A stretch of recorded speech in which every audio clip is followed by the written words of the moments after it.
Okay, Crendor, what is our big news story of the day? Let's see. Roadside cafe gets swamped with diners after mistakenly given Michelin star. All right, that might be good. That's a contender. That's a contender. Yeah. Let's see. 2 women try to sneak 13 pounds of horse genitals into U.S. I did hear about this. All right. Let's hear the first one. All right. First one. We got roadside cafe gets swamped with diners after mistakenly given Michelin star. Let's do it. Suddenly, we was rushed off our feet, the owner said after following the ratings mix-up. How do I even pronounce this? Le Boucher Oriele. Uh-huh.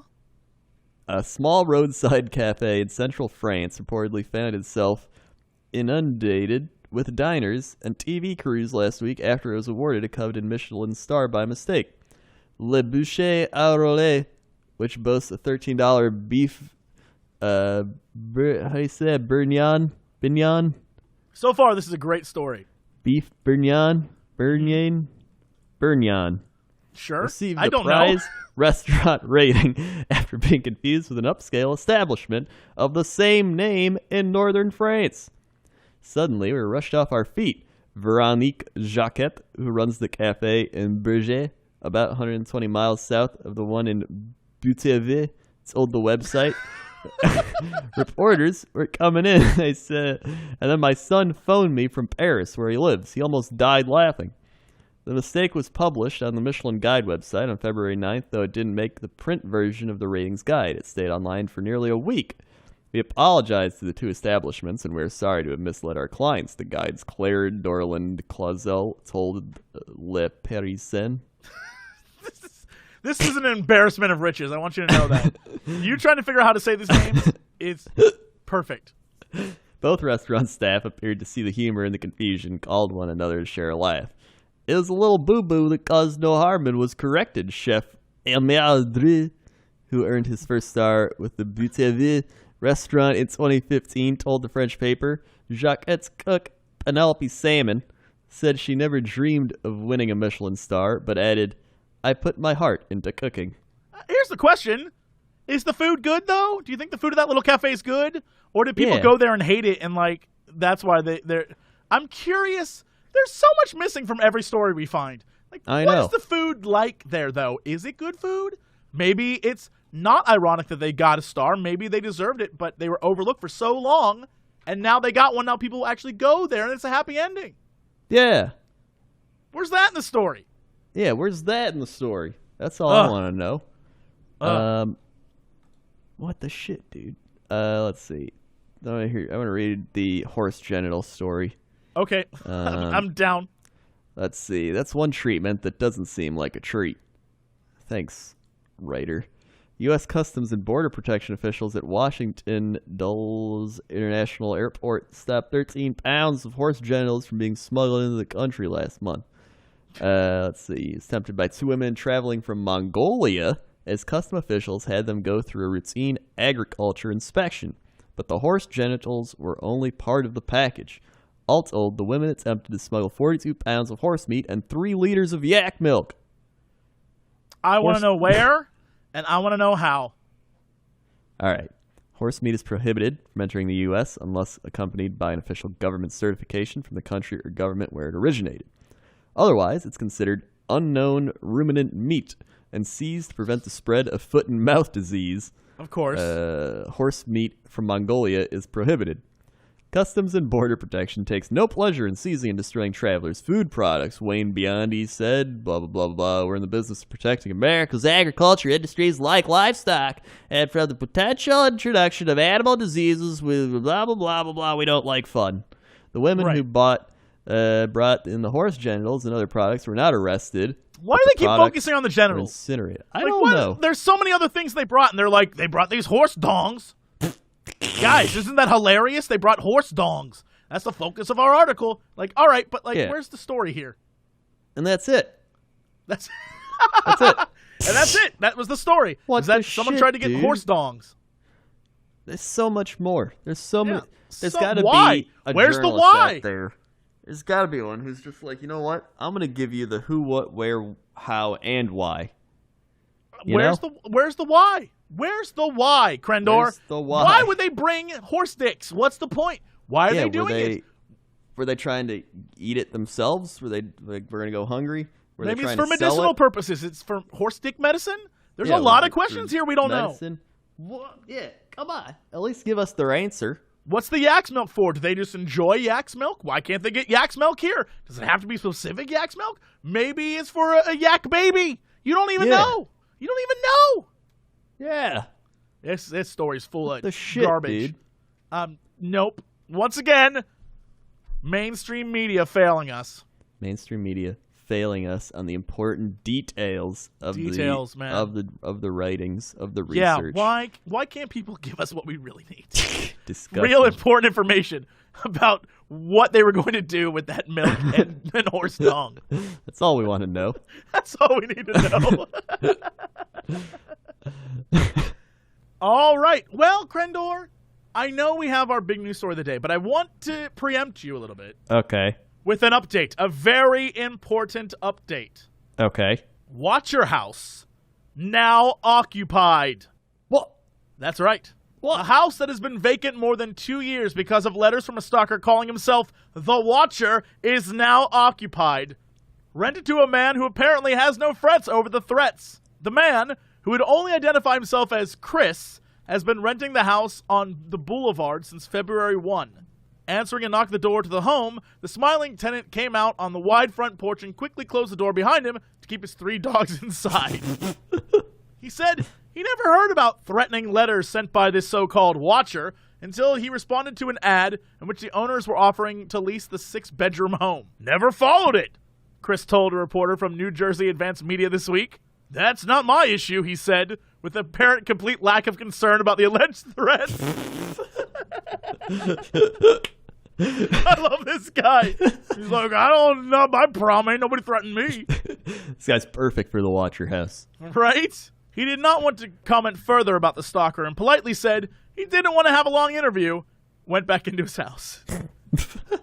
And that's it. That's the article. Literally, they went to go find out who lived there, and the guy was like, not my problem. Closed the door. Locked him out. Dude, what if he was the one sending the letters and now he got the house? It could be. It could have been Chris the entire time. Yeah. Or one of his 3 dogs. That's true, too. You never know with the dogs. Dogs are shifty-eyed. You can't trust them. They are. Especially... They're a little too friendly, I think. Yeah, I think sometimes, you leave the house, and then you come back, and you think a ghost did something, but it was the dog. It was the dog. Definitely the dog. It's the dog all along. Or the ghost of the Watcher, one of the 2. Yeah, one of the 2. There was even a movie about the Watcher. This guy's like, oh, never heard of it. Yeah. I don't know nothing about. How do you not even know of a movie about your own house? This guy is my hero. He just doesn't care. Like, I just rented this place. It was cheap. I don't care. I'd like to think he was inspired by us, but because he has no clue who it is. Yeah. He probably doesn't know. If he doesn't know anything about it, he obviously hasn't listened to us. Obviously. Clearly. All right, well, that's mine. What do you have? Give us one good story. Well, I got 2 that I found. Seem pretty good. Car twerkers are storming Miami. Could your city be next? We don't need to go on. This is the story. This is the story. Yeah, the other one was a human suction cup claims to be real-life X-Man. Nope. I want the twerking. All right, we're going twerking then. We are going twerking. We're going twerking. That's the worst 7 Dwarf song. We're going twerking. Does the idea of car twerkers have you shaking in your boots? I don't even know what that means. I don't either. What does it mean? While the Northeast deals with huge snowstorms, Miami, Florida is dealing with a rash of car twerking. In the past few days, women have been filmed shaking their heinies on top of cars in the Magic City. One woman was caught twerking on top of a car driving westbound on the MacArthur Causeway. Whoa. These cars are moving? Yeah. Wait, are they standing on the cars? I'll drop this article right here so you can see. This is insane. I thought they were just random women twerking on cars, just like twerking on a car. No. This is like, while it's moving? Yeah, look at the top thing they linked in that article. And you can see watching it right now. There's a video. Yeah. This woman is straight up on the roof of the car. Twerking. This is not fake. She is out of the car. Yeah. Twerking on a roof. Yeah. I think she's in the sun. One leg's in the sunroof. The other leg's Here's the off crazy the car. thing. There are 2 other women in the car, all singing to this woman who's twerking. What is happening? I don't know.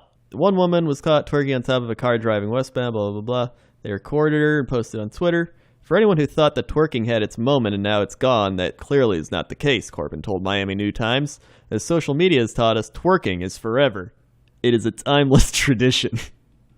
What the hell is going on? What reality are we in right now? That sounds like a greeting card you get someone like, it's twerking. A timeless tradition. Twerking is forever. There's twerking on police cars. There's one girl twerking on a scooter. What is happening? Spring break is out of control. Crendor. Yeah, spring break. Why are break. we not at spring break? What is happening? I own a car. Come twerk on me. What is happening right now? The beachgoer made a poor choice when she mounted one of our vehicles as the officer was retreating. We strongly urge people visiting our beaches to have a good time, not only safely, but responsibly. That's boring. What the hell? In addition, another woman who was also filmed car twerking on Monday, in Miami Monday. In the interest of thoroughness, it appears below. Literally, this article is just like, you want to see girls twerking? That's all this article is. Don't you lie. I always hate how the bottom of these things have like the most prime clickbait.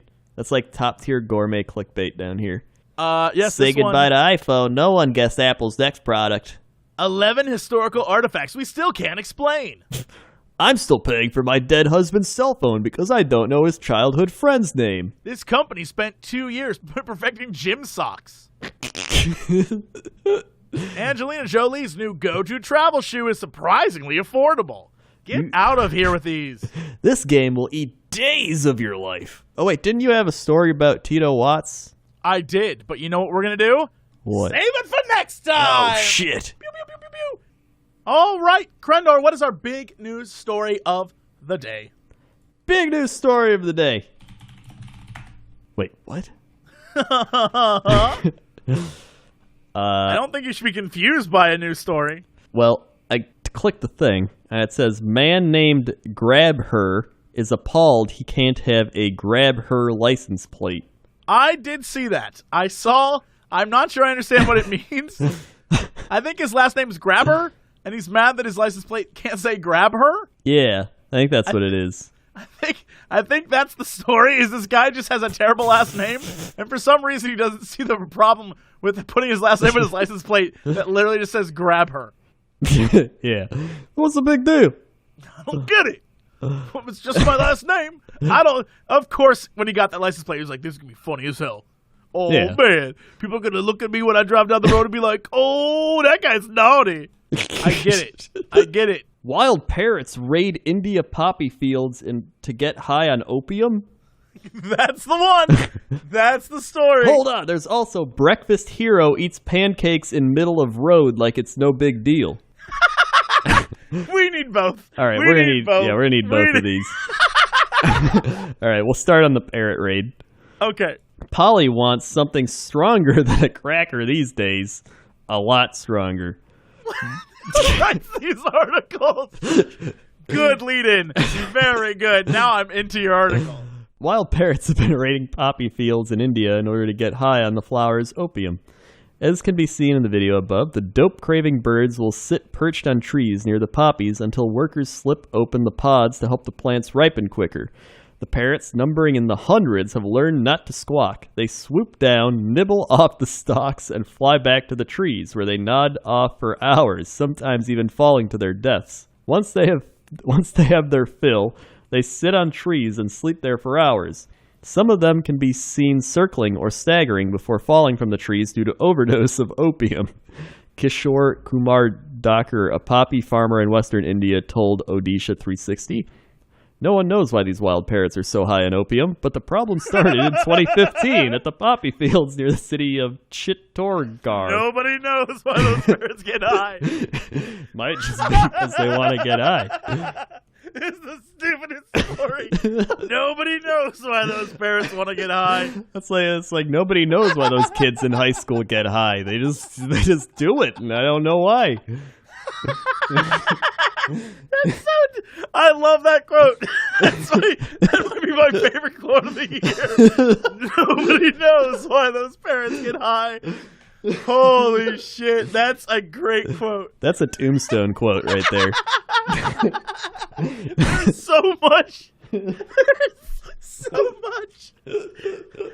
Underlying in that quote. That quote is so juicy.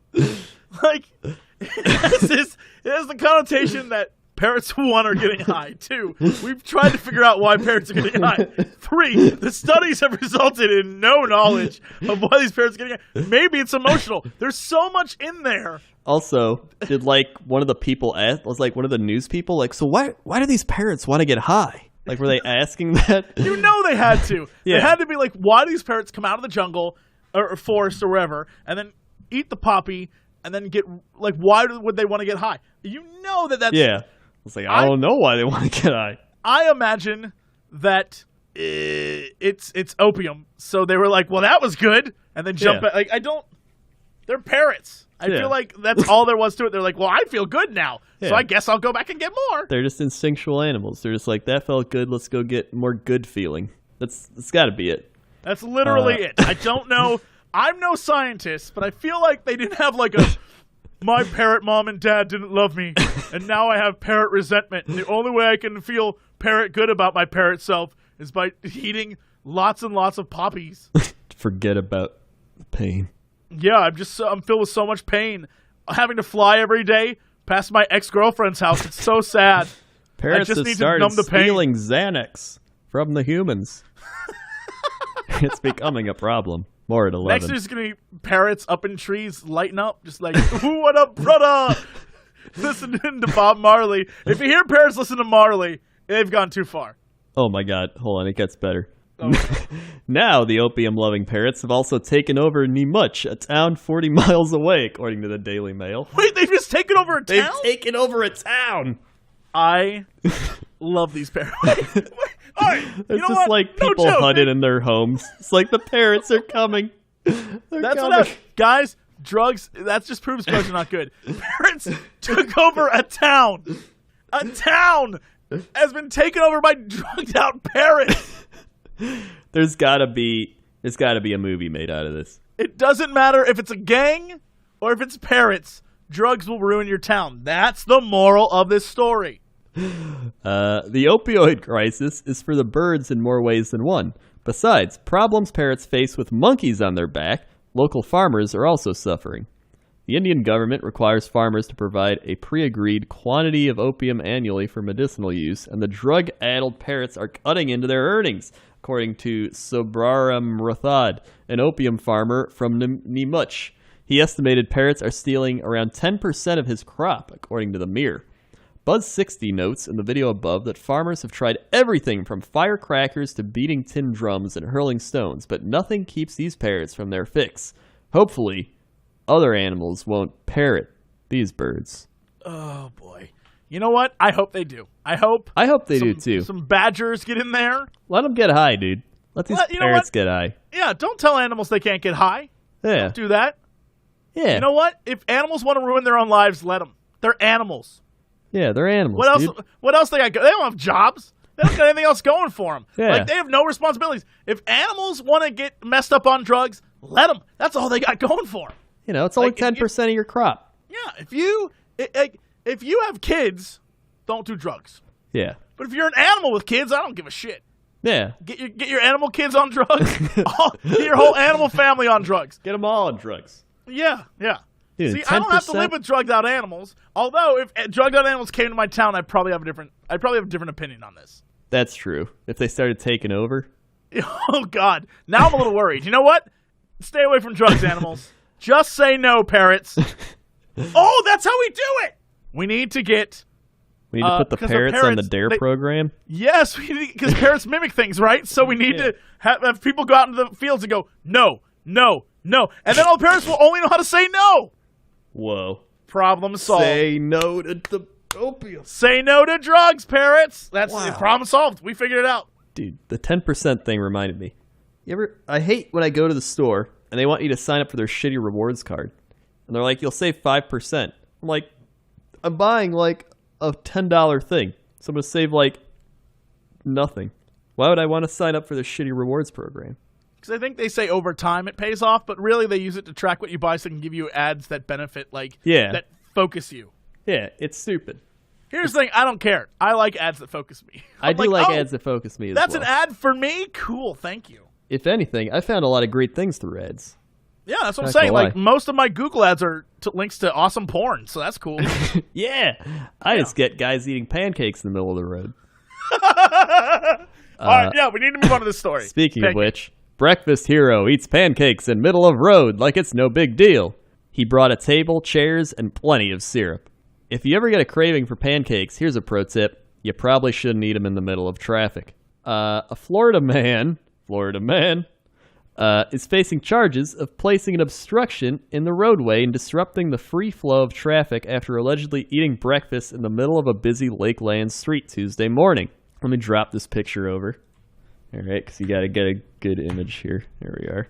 Oh, boy. Okay. Yeah, he's going ham on those pancakes. He is. I don't know why he has a fork. He is not even worried about it. He's brought an entire jug of that maple syrup. The best part is, I love his pajama pants. I love his little TV dinner tray. Mm-hmm. I love that he's just in the middle of the street. No shirt. He don't give a shit. Gold chain. He's going ham. He's just tearing into that pancake. I love this dude. So eyewitnesses photographed 21-year-old Kiaran Thomas sitting in a chair in the crosswalk with a small TV table in front of him, according to the Lakeland Police Department. The suspect is seen wearing green pajama pants and fuzzy slippers. The table in front of him holds a bottle of syrup, a plate containing a complete breakfast of bacon, eggs, and, of course, pancakes. Officers were called to the scene, but apparently Thomas fed and fled. He was gone by the time they arrived. However, they were able to identify Thomas after someone tagged him in a Facebook video and forwarded it. Why you gotta do that? You ratted him out so quick, Internet. You ratted this man out so quick. He's just trying to eat breakfast in the street. Yeah, he didn't do anything wrong. Video appears below, and the filmmakers can't stop laughing while commenting how that shit looks good. All right, I'm gonna have to link it does. They're right. That looks like a great pancake. I get why he's chowing down. Hold on, I'm gonna link you this video. Oh god, it's very loud. Hold on. He's literally holding up traffic. This is incredible. He's just in the middle of the road. You know what? Sometimes breakfast's so good, you gotta eat in the middle of the road. I get this, man. I've sometimes eaten something so good, I want to go out in the street and just eat it in front of people. Like, you don't even know how good this is. Like, not even gonna lie. If I was in that car, I would just be sitting there watching them. I would be so thrilled to experience this. I'd be applauding.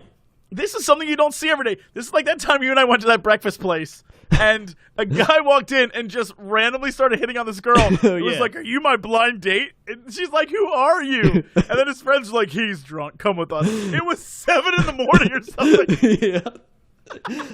She was just like so scarred and scared of what happened. She's like, "What just happened?" He's just like, "All right, I gotta get out of here now." It's like, "All right, I gotta go. See you later." And everyone in the restaurant was like looking at her. And she's like, "I don't know that man." It was so funny. That's a once in a lifetime experience. Yeah. That's like this. That's like this just guy. Like this. That's like this guy. This guy took the time out of his life to give the person in that car and the person in that truck the single greatest story they'll ever have to tell anyone. And all they did was drive around him and leave. Yeah, all they did was drive. Yeah. They didn't do anything, and they were part of the greatest story they'll ever tell their grandkids. And when they got home, you know what they said? You want to know what happened to me today? What? That's what I'm saying. They are going to tell this story to their friends. Well, there's going to make some asshole block me in traffic using breakfast, right? I don't think so. I don't think so. If he was just sitting there, that's an asshole. Yeah. If he was sitting there with a thing of maple syrup, that's a little weird. Probably a creepy person. But it's a dude eating breakfast. There's nothing weird about it. I see nothing wrong with it. Here's the thing. I feel like if they already went around him, right, I feel like in their mind, they're going to be like, this guy's blocking me from getting to my destination. This is an asshole. And they're going to go home and be like, some guy blocked me in traffic today just eating. Like, they're not even going to get to the full story. They're going to be like a lot of these article writers that are like, man sits in the street and eats breakfast or whatever. But if it was some cool people, they'd be like, dude, I just saw a guy eat breakfast in the road. And it was amazing. I'm not going to lie. I would pull up. And I would ask him where he got that from. And if he said, like, my mom made it or my girl made it or I got it down the street, I would be like, can I get some of that? Hell yeah. Like, can she make me some? Maybe he made it. Shit, I'd be like, you make that, dude? And he could be like, yeah, I made this. I'm like, I would love for you to make me breakfast. I've never seen a man look so happy to eat breakfast in my life. You have no clue. It's got to be good. It's got to be good. It's got to be good. That pancake looks great, and it looks like it kind of has the Mortal Kombat logo on it. Oh, whoa, it does. Right? He's eating Mortal Kombat pancakes. He was fighting Shang Tsung out there. Man, it makes perfect sense now. Now, officers determined he lived approximately 100 yards south of the intersection and paid him a visit. He allegedly admitted he ate the pancakes in traffic as a prank. Officers charged Thomas with traffic obstruction charges, but he was not arrested. He's due in court on April 25th. Hopefully, he will eat before entering the courtroom. I say don't. I say go in with a plate full of pancakes. Be like, Your Honor, it's my God-given right as an American to eat some damn pancakes. He's got to do it. He's got to walk into that courtroom, pull out that table, put his breakfast down, and start eating. He needs to have a briefcase. He opens the briefcase and pulls out a plate. And then pulls out pancakes and a big thing of syrup and pours it on, closes the briefcase, puts his dish on top of the briefcase, and eats pancakes. That's how the story ends. He's like, Your Honor, I'd like to present my evidence. And he just opens a briefcase full of pancakes. And I'm pretty sure there's no law against that either. I am positive there is not. I don't think there's anything that says you can't eat in court. If there is, America's legal system is down the tubes. Yeah. It is our fundamental right as citizens to be able to eat in court. Yeah. That is the hill I'm willing to die on. I'm going to doubter. I'm going to run for Congress based like, my name's Jesse Cox, and I'm running for Congress. Have you ever wanted to eat in court? They say it's illegal. I'll be damned, not in my America. There's 3 things I believe in: death, taxes, and the ability to eat a good breakfast in a courtroom. I'm Jesse Cox, and I approve this message. I'd vote for you. I want to eat breakfast in a courtroom. Damn right. Damn right. Yep, there you go. All right. What is our big news story of the day? Big news story of the day. I haven't found one, but I'm going to find one right now. Oh, wait, didn't you want to mention Overwatch VR? I feel like I've already embarrassed myself enough today. We'll do that next time. I've already put myself out there way too much today. Yeah, we'll wait till next time. That's fine. Let's see. Shocking video shows badass badger burying entire cow by itself. Woman licks world record for stopping fan blades with tongue. What? Okay. Oh dear. Huge buck leaps over motorcyclist. These aren't stories. These are literally just someone's tweets. Yeah. This is like Facebook. Are you just on Facebook right now? I may as well be. Which, you know what? There's so many like Facebook-esque like articles because it's like the internet and it's now just loaded with articles in general like that. Like like Snapchat has that too. Ever see that? The Snapchat stories is enough. Like that's too much. That's too much. Yeah, it's like it's like Snapchat news. Have you seen that? If you scroll why would I go to that? Right, if you scroll to the right once, there's stories, and you scroll to the right again, there's Discover. And I've seen that stuff, and that's terrible. That stuff is like the exact same garbage. Stuff. NASA astronaut explains why he knows aliens haven't visited Earth. I would actually, you know what? That's not weird or strange. I would just love to know that. Yeah. I would love to know the truth about why he thinks that. Because here's the thing, I agree with him. I think aliens don't give a shit about Earth because we're like, if they exist, which I truly believe they do because they have to, mathematically have to, they fly by us because we're like, they're the same reason people in the United States fly over the middle of it. Yeah. There's just nothing there. Like, why would I go there?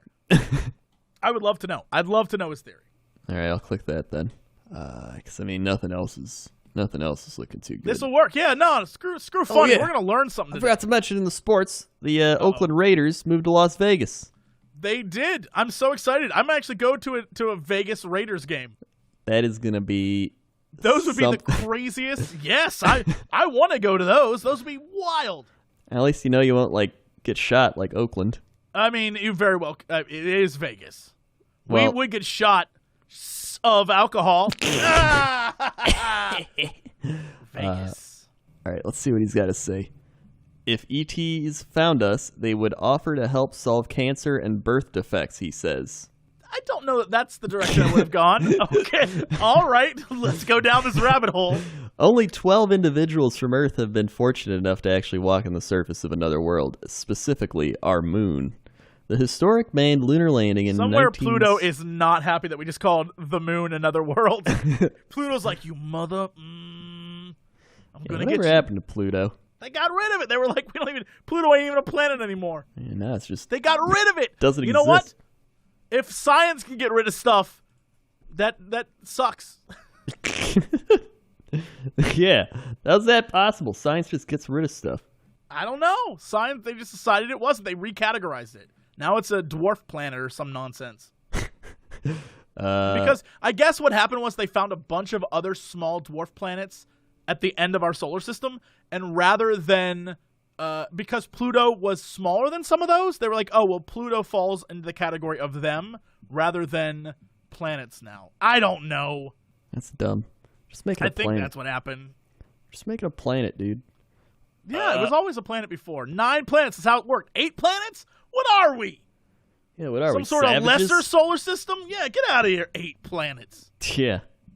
I mean, people probably, go to Dunkin' Donuts. It's true. It's true. You know who's to blame? Neil deGrasse Tyson. F that guy. Thinks he's so cool. He's pretty cool, though. He is very cool. Actually, right. Yeah. He's very cool. Where was I? Oh, yeah. Something were about Apollo 11. Neil Armstrong, Buzz Aldrin, some other stuff, Pete Conrad, just names. Lunar Module, Pilot Bean. What? Pilot Bean? Lunar Module, Pilot Bean. That sounds like an anime character. I guess that's his name, it's just Bean. Lunar Module Pilot Bean reporting. Oh, his name's Alan Bean. That's a good name. Alan Bean is a fine name. Yeah, that's a solid name. Now 85, became the 4th man to set foot on the moon, and he continued with the space program as the spacecraft commander on the 59-day Skylab mission 2 in 1973. He was later named backup commander for 1975, joined American Russian Apollo Soyuz test flight. When Bean retired from NASA in 81, he became an excellent artist who paints the experiences of fellow astronaut moonwalkers. Bean's spacefaring experiences have given him plenty of time to think about the question of whether Earthlings are alone in the universe.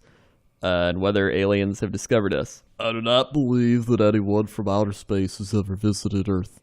Bean told the Australian news site news.com.au, one of the reasons I don't believe they have been here is that civilizations that are more advanced are more altruistic and friendly, like Earth, which is better than it used to be. So they would have landed and said, we come in peace, and we know from our studies that you have cancer that kills people. We solved that problem 50 years ago. Here's the gadget we put on a person's chest that will cure it. We will show you how to make it.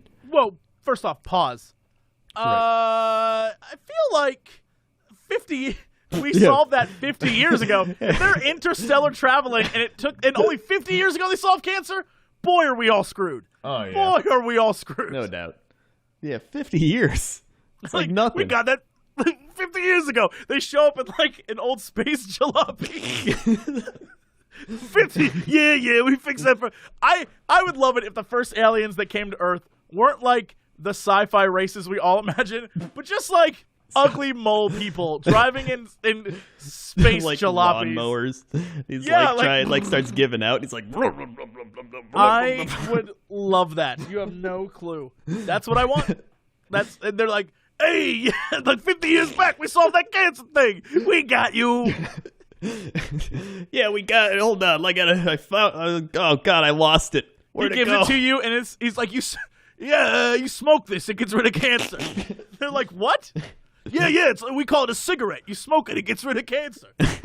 This is, we tested it. It's full of methamphetamines. Oh, yeah. Wait, what are those? Man, that'd be great. If they're just, for some reason, they can travel through space, but they're just space idiots. Dude, what if instead of eating, like, nutritious food, their planet, like, they live off of meth? There's just meth. Oh my God, Tito Watts was right. There is a crack planet. The crack planet. It all makes sense now. It's all coming together now. You think he's lying? He lying? wasn't lying. Yeah, he was telling the truth. This scientist, if anything, proves it. Yeah. Wait, just like someday, say 1,000 years from now, when we can go to another star and see a planet, that's what we would do, because we will know how to cure cancer, cure birth defects, so we would teach them. Uh-huh. Bean doesn't think that we're alone in the vast expanse of the planets. There's so many billions of stars, and their stars have planets around them, so there must be statistically many planets around many stars that have formed life. But that raises the question of how Bean could assume that if aliens have landed here, they would automatically offer to help with our problems. We can't simply expect an extraterrestrial species to think the way we do or understand our thoughts and motivations. And why would he presume that we are eventually able to travel to other planets? We would go out of our way to help aliens we may find with their problems. So yeah, that's like, we could very well pull a Christopher Columbus or some shit.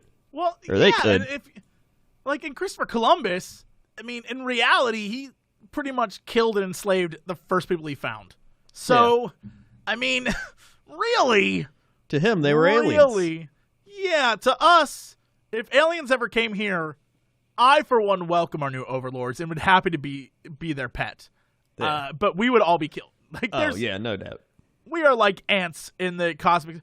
I think we might have talked about this before. One of, like, the coolest things ever, Michio Kaku, cool science nerd, has this thing where he's like, there are galactic civilization, like, numbers. Mm-hmm. And so, like, at 0, you are a planetary race or species, right? So you are stuck on your planet. And at 1, you are a solar system-based group, right? So, like, yeah. You can travel between your solar system. And so, clearly, we are at between 0 and 1, right? Yeah. Then there's 1 to 2, which is you can travel between solar systems. And then there is 3, which I believe is... this could all be wrong number-wise, but I believe 3 is you can travel between galaxies, and 4 is your, like, energy people, and you can just do whatever... Like, you can travel between realities. What the shit? And so every intergalactic culture or civilization, as they move from one to the next, they have a crisis point, and they either destroy themselves or they move on. And so... in his mind, there are probably many worlds out there that are just shells of civilizations that no longer exist, because at some point, you either need to tip in the direction of change, or you tip back and then you just kill yourselves and wipe yourselves out. And so the process of going from like a 0 to a 1 is, an example would be like, well, we've effed up Earth enough, so we have to go to other planets. Like, we have to, right? Yeah. Or it's, we decide that, you know, we scientifically need to go to other planets, or we need resources from other planets. Something will make us want to go, and either we go, or that something that makes us want to go becomes such a big problem it kills us all off.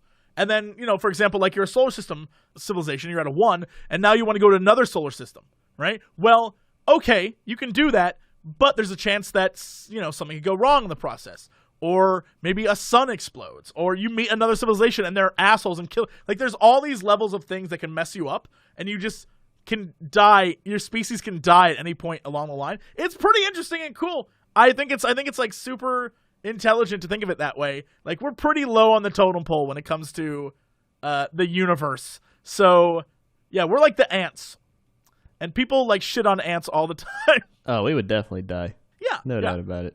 Like I said, I welcome our alien overlords and hope that they need morning podcasts. Also, you doing all that talking just there, I just went back to the start of this show where you were like, I love when people talk to me and I just zone out. And that's what I just did. I zoned out so hard. I was like, this is great. I'm just like, I don't even know what's happening anymore, man. All right. That's sports. Let's talk big news story of the day. I have a story for you to start with. All right. You ready for this? I'm ready.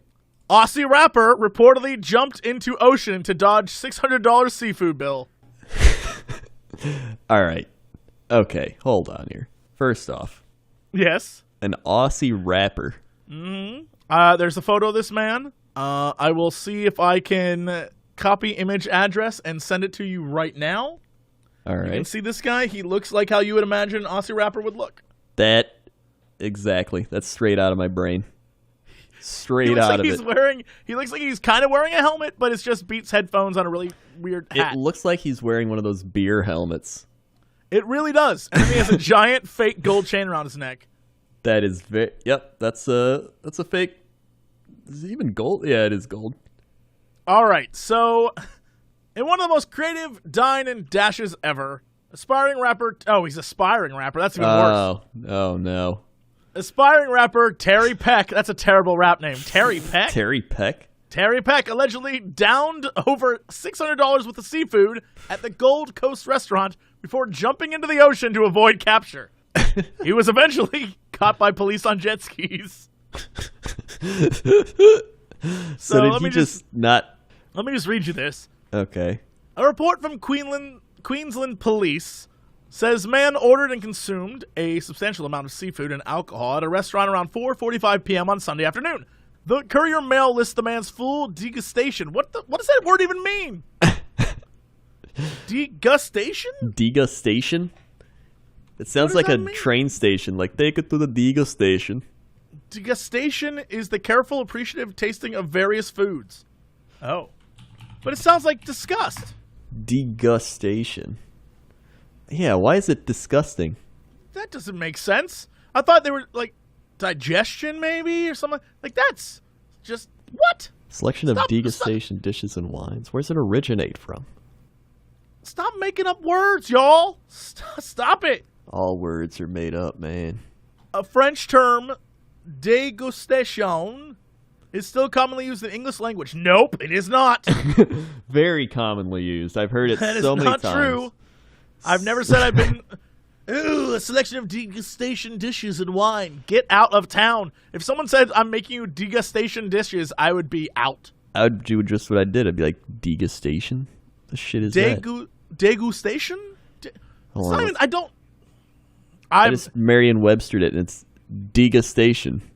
That's the actual pronunciation. Pronunciation. I'm just gonna say it. Fucking French. Someone has to say it. God damn it. Anyway, the Courier Mail lists the man's full degustation as 2 lobsters, baby octopus, 21 vodka oyster shots, and a number of Coronas. When the man allegedly fled from the restaurant without paying, he was chased on foot by staff before the man jumped into the ocean at Surfers Paradise Main Beach. The man allegedly refused to return to land, so he just swam out into the water and was like, I ain't coming back. So police were forced to ask lifeguards to tow them out to the man on the back of jet skis. Police will allege they attempted to negotiate with the man to exit the water by himself, but he refused. So police were forced to enter the water and apprehend the man, bringing him back to shore without incident. No. So yeah. I just found another picture of him, except he's got a gold grill on. Okay. What made him decide to do this? Whoa! What? I found another picture of him. Is this the same guy? What? This is one of those things where pictures are 1,000 words, Right. and angles can change your perception of people. Oh my god. It looks like 2 different dudes. That looks... oh my... It's got a... What the shit? That's what I'm saying. This guy looks like... The first guy looks like a crappy white rapper. The Yeah. second guy looks like a character from Mad Max. He does. Who has PTSD from Mad Max. Yes. What the hell? Who is this guy? What the... Oh, man accused of skipping out on $620 seafood bill says lobster was overcooked. That is a good enough reason to jump into the ocean. Then apparently they said we cook our lobsters perfectly here. We pride ourselves on our cooking. They're Australia. I imagine it's like Australia on the ocean. If you have a restaurant on the ocean, the amount of money it costs to have a restaurant on the ocean, I figure you got to be like good. Yeah, you gotta be pretty good. I mean, we're not asking for perfection, but you got to be good. What's that word? Degustation? I wonder if he knew what a degustation was. Maybe they're like, do you want the degustation? And he's like, sure. And then he didn't realize it was going to be that much money. And after they just kept coming, he's like, oh, shit, dude. I didn't want the degustation. Terry Peck, whose rapper name is Tupac. Oh, my God. He has a SoundCloud. Tupac SoundCloud. He has a SoundCloud. We got it. It's Tupac free listening on SoundCloud. He has a song called Aussie, Aussie, Aussie, Oi, Oi, Oi. I'm going there right now. Yep, same. Oh my God, that bass. Oi, oi, oi. Aussie, Aussie, Aussie. Oi, oi, oi. What is this? This is insane. It's oh my God. It sounds like a 14-year-old, like in their bedroom that doesn't want their parents to hear, like trying to rap into a shitty headset microphone, like, oh yeah, I got a rap song, yeah. Have you looked at his description of himself? I'm straight with an 8 up, Fkin awesome, LOL, yeehaw. Now that's a man who jumps into the ocean after not paying a $600 bill. You don't need any more information. Usually we find stories where we're just like, none of this makes sense. They didn't answer any of the questions. Yeah. This story wrapped up in a nice little package. Everything about this makes sense now. And all the comments are just about the food. He says, overcooked lobster sucks, bro. I'm with you. This one guy says exactly what we said. You sound like you'd run out of a $621 worth of food bill. This guy's like, do you give swimming lessons? I'm going to go further into the song. All right, yeah. Oh, my God. Oh, my God. I need to go to the full song. Go to 2 minutes, 36 seconds, and just listen to him go, Aussie! Aussie! Dude, dude is my favorite. I love this guy. Yeah. Oh my God. He has 39 followers. That just goes to show you can be shit and people will still listen to you. He probably got all those for after jumping in the ocean. Yeah. This is all a publicity stunt. The man's a genius. Yep. The man is a genius. I'll say. I'll say. If we ever did Cox and Crendor Australia, I want this guy to open for us.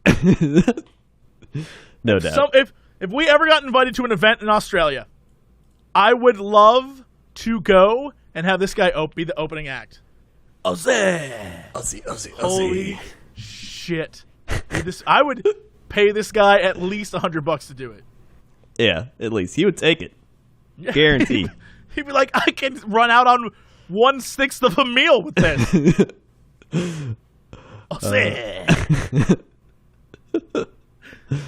This is my favorite part. Is this guy's like, he sounds like he's 14, looks like he's 45. This is stupid. That's a very concise way of putting it. I love this guy. This dude's crack up. He's like, police on jet skis, F the police. Why? Because they run jet skis? Don't do that. Yeah. You should be blown away they have jet skis to begin with. That's like Police Academy. All right, we gotta get to this main attraction here. Okay, it's your turn. Take us away. Woman arrested for training squirrels to attack her ex-boyfriend. This is one. Someone had sent that to me, and I didn't look at it because I wanted to hear it from you because I knew you would see it. I saw this. I bookmarked it. I didn't read it either. I am super excited for this story because I've seen this woman, and she looks just like a woman who would train squirrels to attack a boyfriend. Actually, pause. All right. I'm more interested in the story of how these two met and who this boyfriend is, because there are certain crazy people. Like, this woman has crazy eyes. Yeah, she's got the crazy eyes. Everything about her reads run away. Yeah. So I want to know who the crazy-eyed boyfriend was who was like, we're perfect. 45-year-old Janice Smith was arrested this morning by officers of the Detroit Police Department for allegedly capturing numerous squirrels and training them to attack her former lover. 51-year-old James Robinson was presumably attacked by the rodents on more than a dozen occasions over the last month. Wait, what? Yeah. What? What? These attacks caused many serious injuries, including the loss of two fingers, one testicle, 2 fingers, and a testicle bitten off by his attackers. What? Whoa! Whoa! Whoa! Time out! What the shit? I laughed so hard I started farting. What is this Hold sounds? On. This No! This can't be real. This can't be real. This can't. There's no way. There's so many layers to this story. This can't be real. Okay, hold on. Pause. All right, time out. First. She captured and then trained numerous squirrels. How do you train squirrels? Capturing, I can kind of understand. Yeah. How do you then care for and train squirrels without your boyfriend detecting? That is really weird. Like, where does she have a secret squirrel compound where she trained these squirrels in the art of ball munching and finger clamping? Like, this makes literally no sense. How is this possible? How is this possible? Oh, shit. The poor man had no idea why squirrels kept attacking him until he saw his ex-girlfriend, a former circus animal trainer, cheering the animals during one of the attacks.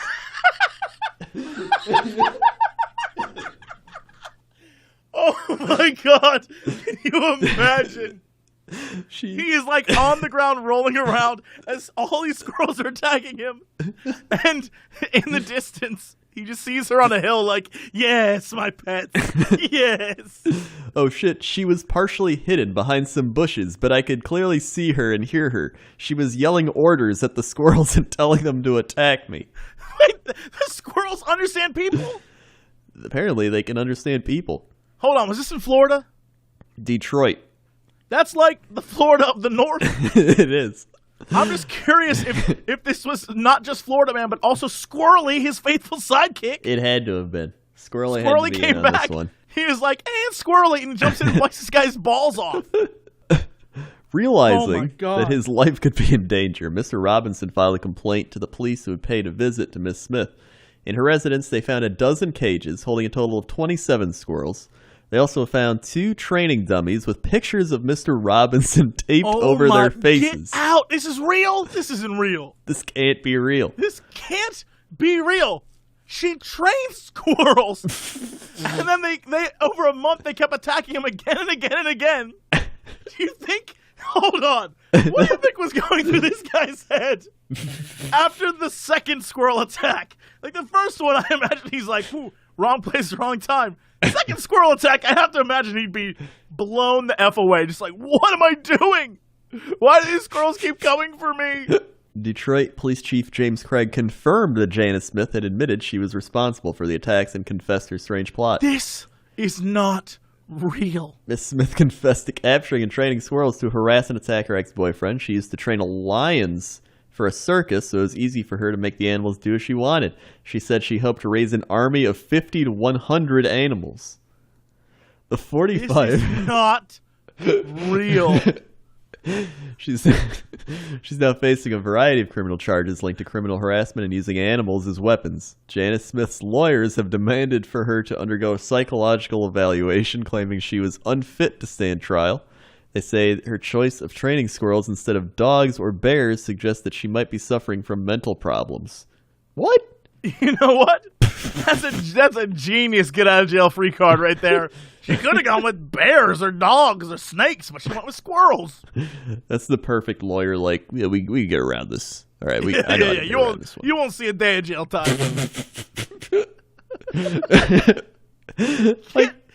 Get out of here with this story. This can't be real. You don't even have to like say that. Like the woman's training squirrels. Be like, Your Honor, look at this. This woman's training squirrels. All right. No, just be like, Your Honor, look at this woman. Just look at There it. is not a sane bone in her body. He's like, you know what? I get it.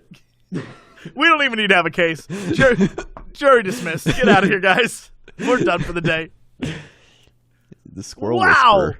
This is an amazing story. Multiple attacks over the course of a month. I can't It is one believe of the this guy. craziest stories I think we've heard. It can't be real. It can't be real. It can't be real. You know what? There's You know no what way. I need? I need to know what he did. Yeah, what did he do? Did he just break up with her? And if that's the case, then He had No to one have done should- something. yeah, he had to have done something to deserve such anger. There's no way just a normal breakup ends like this. You don't go and train squirrels just because a dude broke up with you. That does not happen. It doesn't happen. And, What an amazing tale. What an amazing tale. All right, well, I guess that's it for this episode. Thank you so much for listening. We'll be back soon with another episode. Please, if you're on the iTunes, leave some reviews. That's how we bump up in the charts. And we want to be number one. We were for a little bit. There was a time. Chris Hardwick. There was a time. Chris Hardwick Yeah. was the only person ahead of us. Or he Yeah. beat us. That doesn't even matter. We're going to beat him. We're gonna That's beat right, Chris Hardwick. That's right, Hardwick. I'm going to beat you. Hard. Wick. I also caught up to all the Cox and Crendors on YouTube. Yeah, so go there. And you can watch them there too. If you want to do Cox and Crendor, we're everywhere. We're everywhere. We're everywhere. We're right We're next ever- to you right now. And soon we're headed to Australia, where that guy's going to open for us, and we're going to get the squirrel woman to do a squirrel performance while that guy raps. And we need to my have God. catering from that seafood place. And then at the end, the squirrels attack and kill that man. But Greatest he jumps live into show. the water. Greatest live. Oh, and then the squirrels get on those little squirrel water skis, Water skis. and chase him down.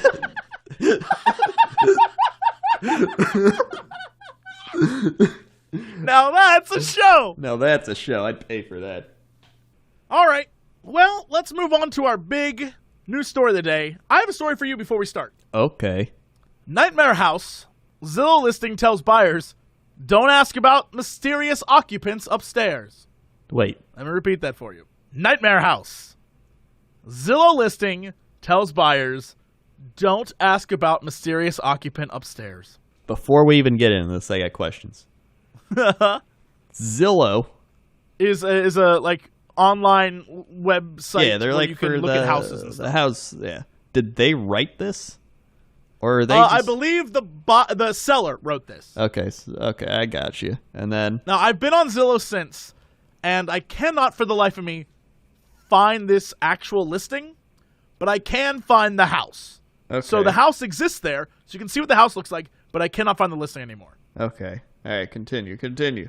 A recent house listing on Zillow in South Carolina is gaining attention for its mysterious occupant upstairs that agents are telling potential buyers, don't bother asking about. The occupant is living upstairs, rent-free. Should someone come by the home in KC, which is near the city of Columbia, the person assumes responsibility for the tenant upstairs.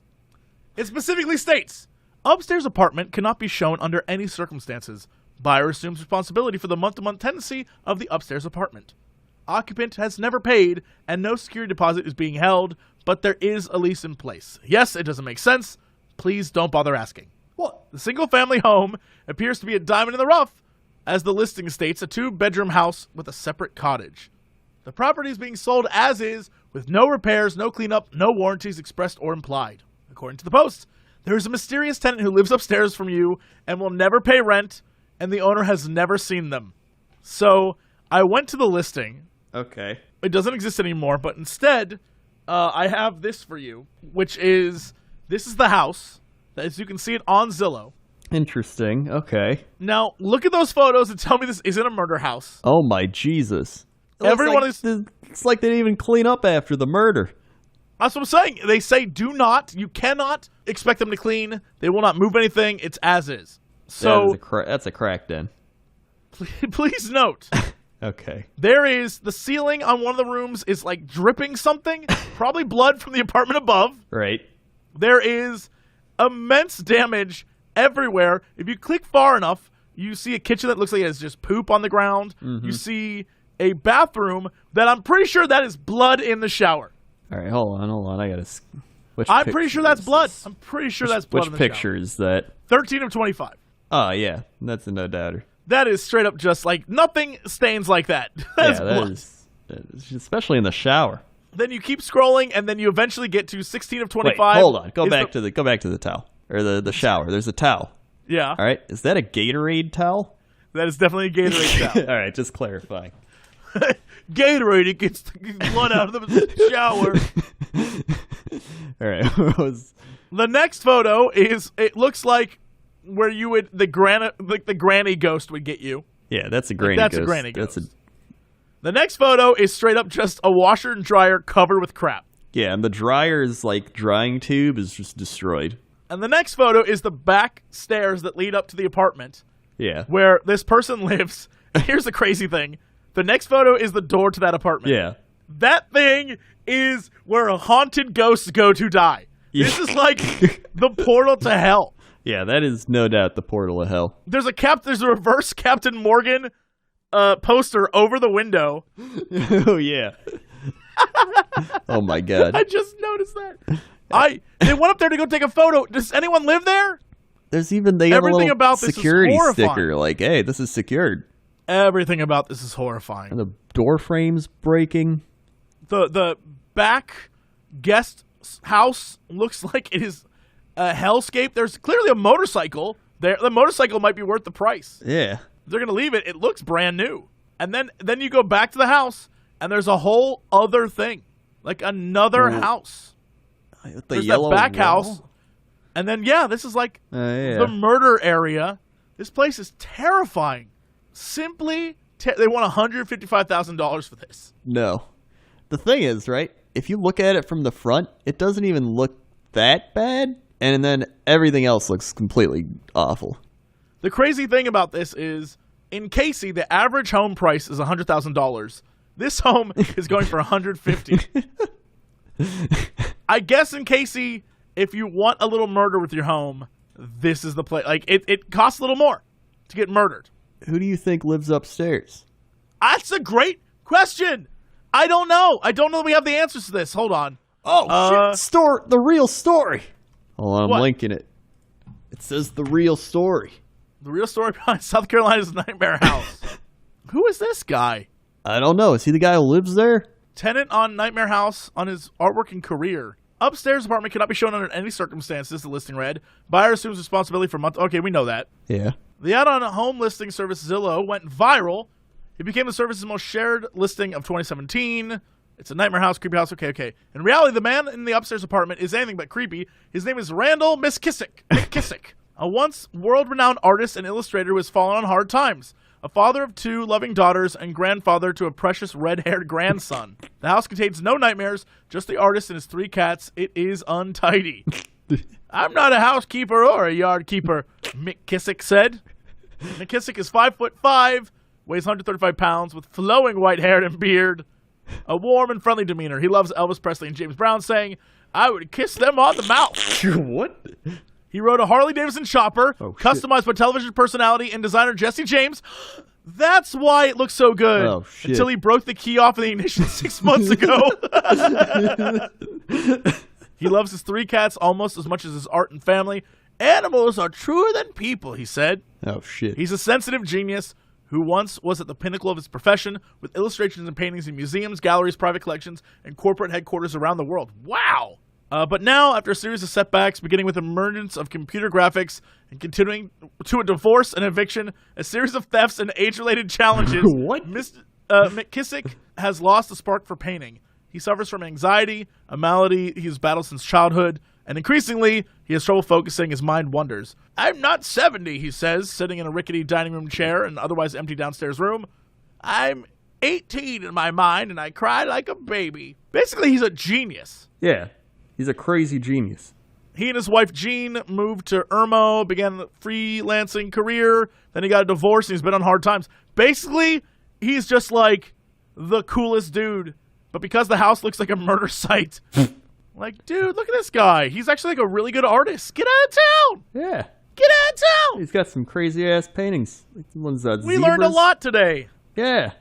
Oh my god. Now I need to go look up his art. He looks like a... Whoa! He does have art everywhere. Look at his art. It's like real art. Wait, real? Oh, I gotta see this now. Like it's like real artwork. Oh, whoa, it is. Like real art, not like that fake bullshit art. Yeah, like shit you'll see in like rich people hang up. Look at this guy. Good on him. He just wants to paint again. That's all he wants. He just wants to paint again? I want to help this man paint. I should have bought this house. You should have bought the house. Oh man, he would have helped me. I would have really looked after this guy. Yeah. I would have cleaned up. And been like, bro, I got you. I would have made him an artist star again. So jealous.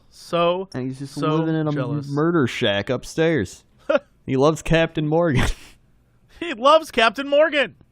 Shit, what artist doesn't love Captain Morgan? Truly. It's true. Well, I feel like we learned something valuable here today. Don't judge a murder house by its looks. Yeah.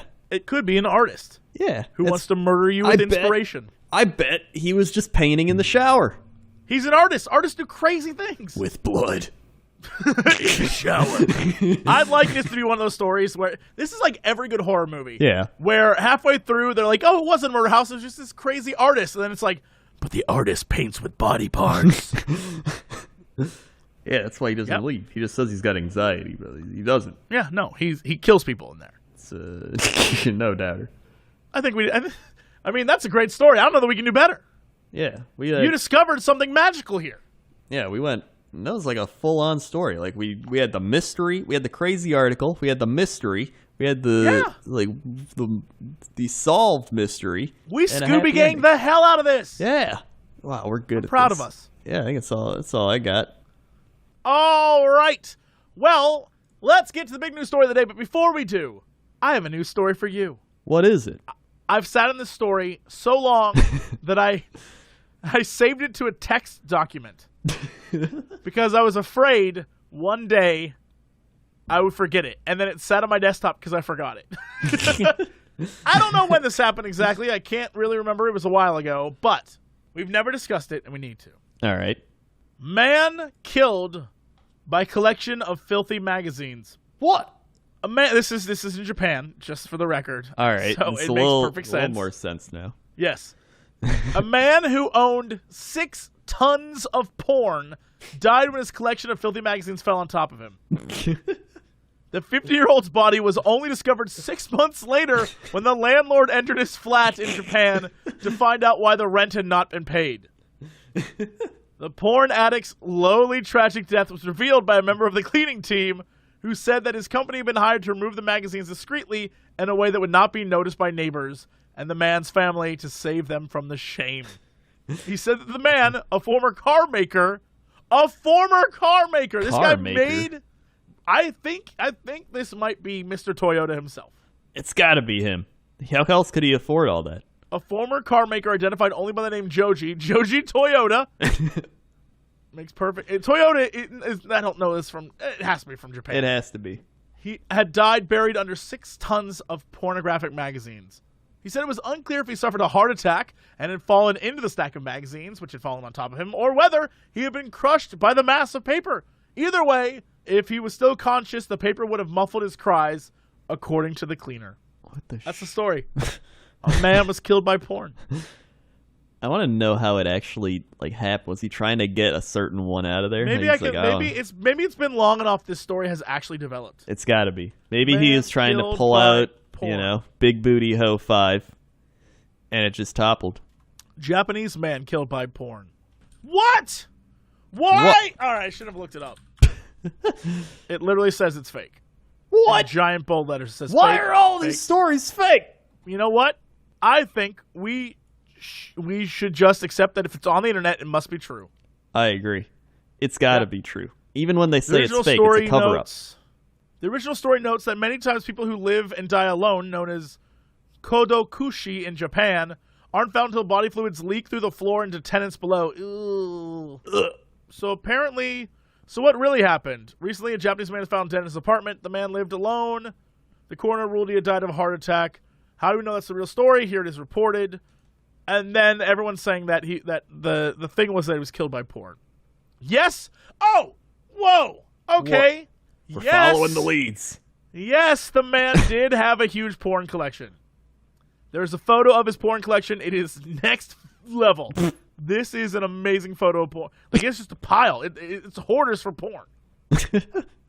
But there's no evidence to say that the porn fell on him. However, he might have fell on top of the porn during his heart attack. Which to me sounds like he was doing a little hooting and tooting.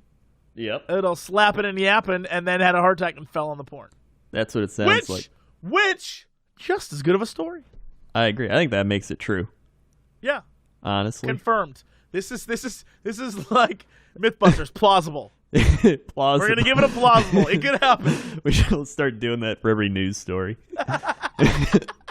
Is it fake? Plausible. Plausible. It's plausible. It could happen. Yep. There you go. That's the news story I've been holding on to for way too long. At least we got it done instead of it just lurking now. Well, I found, let's see, here's a couple news stories. One is, growing sophistication of sex robots is leading to moral and legal dilemmas. And the other is, doctors remove 27 contact lenses from woman's eye. What? Yeah. I want to hear both, but that last one sounds horrifying. Yes. So, let's see. Seeing wasn't believing for an ophthalmologist. How do you put 27? What? I don't know. Doctors readying a 67-year-old woman for cataract surgery in November discovered that she had a bluish mass in one of her eyes, and it was actually 17 contact lenses mashed together. The woman unsurprisingly reported discomfort in her eye, but figured it was because of dry eye and old age. As bad as it sounds to have 17 lenses stuck together in your eye, specialist trainee ophthalmologist Rupal Morjaria told the website that doctors eventually found an additional 10 contact lenses in the same eye. All of them were... How? They're all monthly disposable contacts that the woman had forgotten about. How do you forget about your contact lenses? How? I don't... God, old age is frightening. That's terrifying to me. You can just forget that you have 20-some contact lenses in your eye? How do you just forget? How do you have eye pain on top of it and be like, what would cause it? Could it be the contact lenses? No. It's probably just dry eyes. I can't. That's what happens when you have contact lenses you don't have to take out every night. You know what? You made this happen, medical industry. This is your fault. Back in my day, the reason why I still wear glasses is because when I first was like, oh, here's contacts. This is how I use them. You had to take them in and out every night. So you're poking yourself in the eye every day. And they just sit in that little awful liquid crap. And this, you just leave them in. You can sleep in them. That is your fault, medical industry. You're the reason why this old lady had 1,000 contact lenses in her eyes. If you go to sleep in them, right, and you wake up and they're still in your eyes, and you gotta swap out for new ones, like new daily ones, wouldn't you think oh man, I can't really see well in that eye. It must have, I don't know. If it was still in your eye, wouldn't you feel it? I can't understand. I just don't understand. I don't get it. It doesn't make any sense. Wait, a survey of contact lens wearers suggests that more than 99% of people report at least one behavior that puts them at increased risk for eye infection or inflammation. These bad habits include sleeping overnight or napping in contact lenses, reusing contact solution, wearing lenses longer than recommended, or swimming in them. I get that you eventually, in old age, become forgetful. Mm-hmm. And I get that people can be stubborn. Right. And I get that some people push through pain because they're like, well, I can't afford to see a doctor, or, I don't want the knowledge of what a doctor might tell me, or whatever. I get all of that. But I still don't get this. I just don't get, okay, maybe even once or twice, maybe even 3 times, but 27? How does it... I like they even hid the twist. Because didn't the initial article say it was 17 times, and then they were like, then they found an additional 10. The article had its own twist. Yeah, even the article twisted. There's got to be, 27 contact. I want to see if there's a picture of this. I don't want to look at that. If that exists, I don't want to see it. I don't want to see it. I can't imagine that looks good. I don't even... No, it's just some, like, stock photos of it. Oh, God. They don't actually have any pictures of the lady, I think. All right, let's just end with sex robots. Go on. This is what I'm waiting for. Go on. So, the rise of sex robots is presenting increasingly difficult... Can I tell you how incredibly funny it is to have you... The rise of sex robots. The rise of sex robots coming to a theater near you. Of all of our robot overlords, those are the ones I'm looking forward to the most. Well, they're presenting an increasingly difficult moral and legal dilemma, experts have warned. What is that? What could that possibly be? Well, AI is becoming increasingly sophisticated with sex dolls, increasingly lifelike, but advancements in technology bring with them their own serious issues surrounding morals and legal status of sex robots. Ethics expert Professor Robin McKenzie of Kent Law School said sex law and ethics will never be the same. Sooner than we think, technologists will create sentient, self-aware sex bots capable of emotional and sexual intimacy. Under existing legal and ethical standards, sex between consenting adult humans is permissible, as is sex between humans and things. Quote, what? Quote, humans having sex with other humans who are unable to consent to sex, like children and adults lacking decision-making capacity, is seen as unlawful and unethical. So is humans animals. Such groups are recognized as sentient beings who cannot consent to sex with interest and need of protection. Sentient, self-aware sex bots created to engage in emotional sexual intimacy with humans disrupt this tidy model. Isn't this just the plot of that one movie, AI? This is like, what's it called? That HBO show. Yeah, it's Westworld. Yeah, Westworld. It's like Westworld. And they're going to turn on us and kill us all. Yeah, I mean, here's the thing. When it comes to robots and sentience, don't give them sentience. Yeah. That's an unnecessary, thing. Just don't do it. But again, legally and morally, the more you make them look like humans, and the more humanity you give them, the more people are going to be upset with the way they're treated, right? Yeah. And the more people are going to fight. So, what I believe, and this is what I've said for years, don't make sex bots look like humans. Make them look like those all sexy metallic robots from the old movies, like heavy metal. Make them look like a sexy heavy metal robot with giant antenna boobs and sexy. they're like all metal. They're like, "Hello, do you want to bone down?" Like, yeah, robot, I do. Do that instead. Also, if anything, anime can help us figure out ways to get creative. They don't have to look like people. Come on, get out of here. Well, apparently, a Chinese engineer married a robot he built. God damn it. Never mind. And too late. It's too late. My dreams are crushed. So, yeah, he's already passed you up. He's already built a more lifelike robot and married it. Well, I don't... Who is this guy? What does this robot look like? I want to see this man's robot. All right. Who is this man? Hold on, I'll link it here. Chinese man marries... my God, that's the first... Chinese man marries immediately took me to robot. Chinese man marries robot he built himself. I see that robot. My favorite part is that he unveils the robot. Like, he pulls off a hood. Like, come, robot, let's go. Ta-da! Yeah, it's just got like a handkerchief over it. Chinese man marries robot after failing to find love. I don't think that we have to worry about robots looking like people anytime soon. Yeah, that is terrifying. That is extremely terrifying. That is terrifying. It looks like a doll you'd buy at the store, but given mega steroids and pumped up, and it's just there's nothing about that to me that says, well, you know what, we're close. Yeah, that is nothing close. Nothing close. It's terrifying.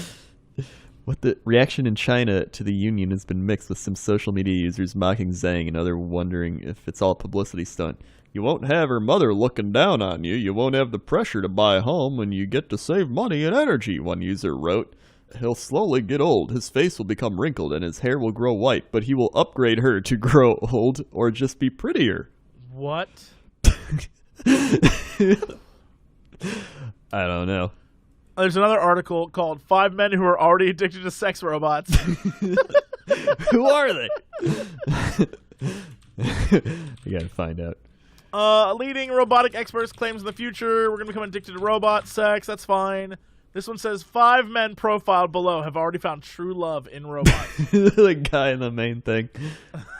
He looks like a guy that spent $50,000. Oh, this is creepy though. This guy spent $50,000 making a Scarlett Johansson robot.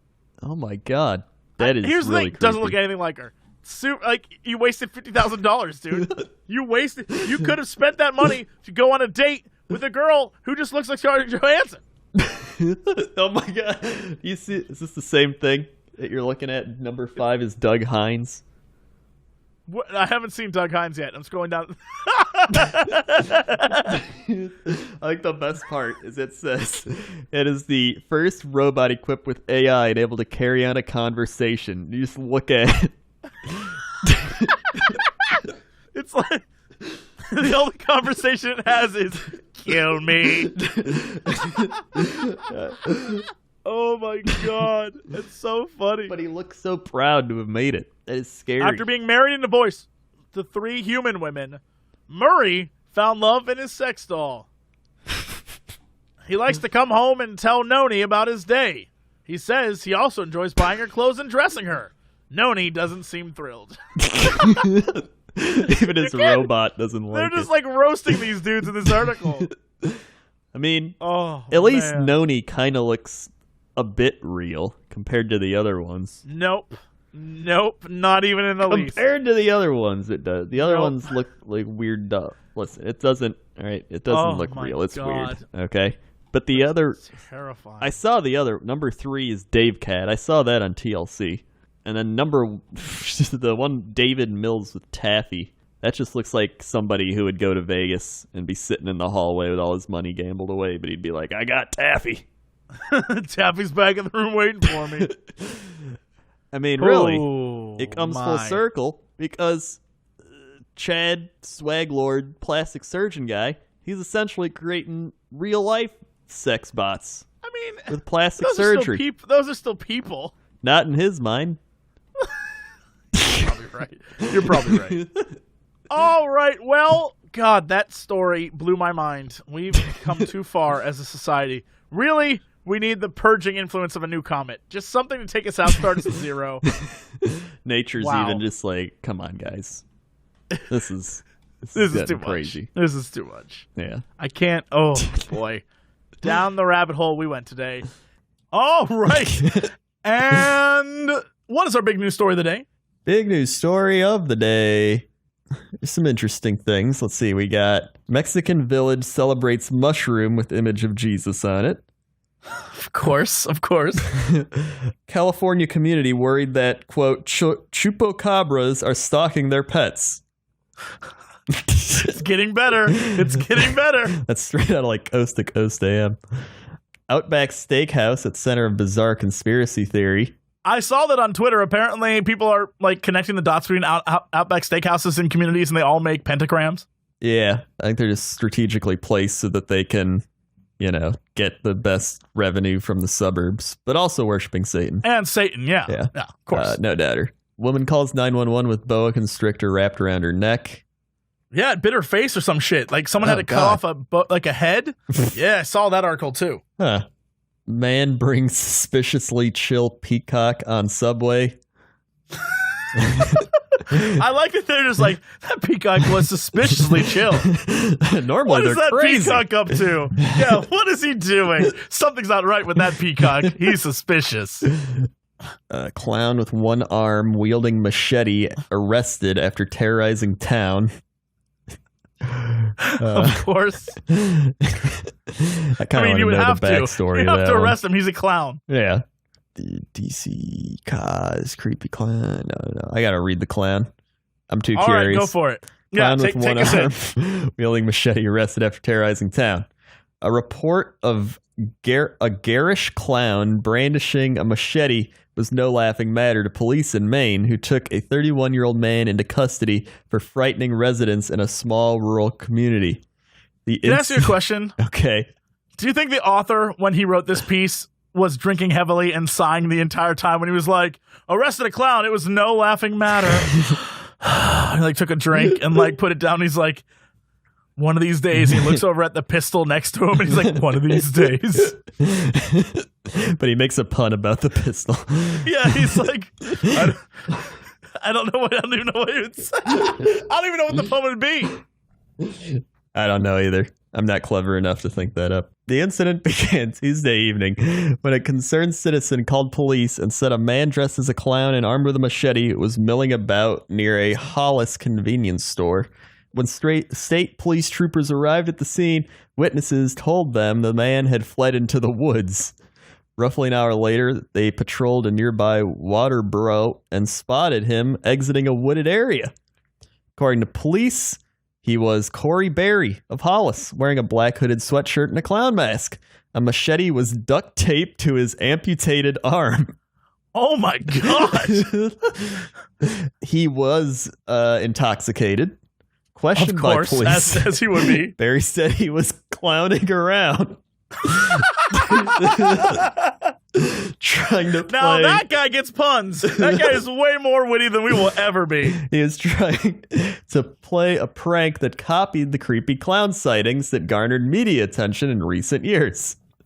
Whether he meant to do anything or not, it's pretty scary, they told the television station. State police also failed to find humor in the creepy clown gag and charged Barry with criminal threatening.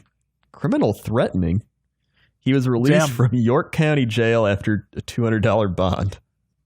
Don't threaten people. That's criminal. He's just clowning around. It's just a prank, bro. He's just clowning around.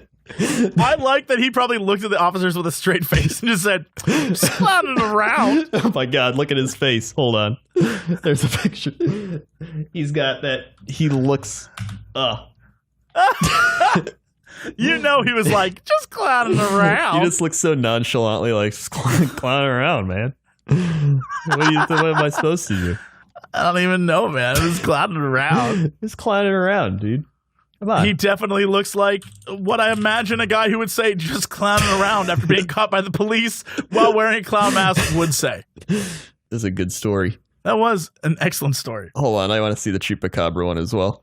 Okay, take us back. All right. Residents of Southern California community believe they've seen the legendary chupacabras, and it's stalking their pets. Of course they believe that. Of course they believe that. Kerry Shuker told the Press Enterprise that he shooed away a hairless creature from near his home in Riverside. He described it as 2 feet longer, quote, than the biggest coyote you've ever seen, and was a tail like a rat. The creature snarled back at him. It was cussing me out, basically, he told the newspaper. I stole its breakfast. It was hunting my cat.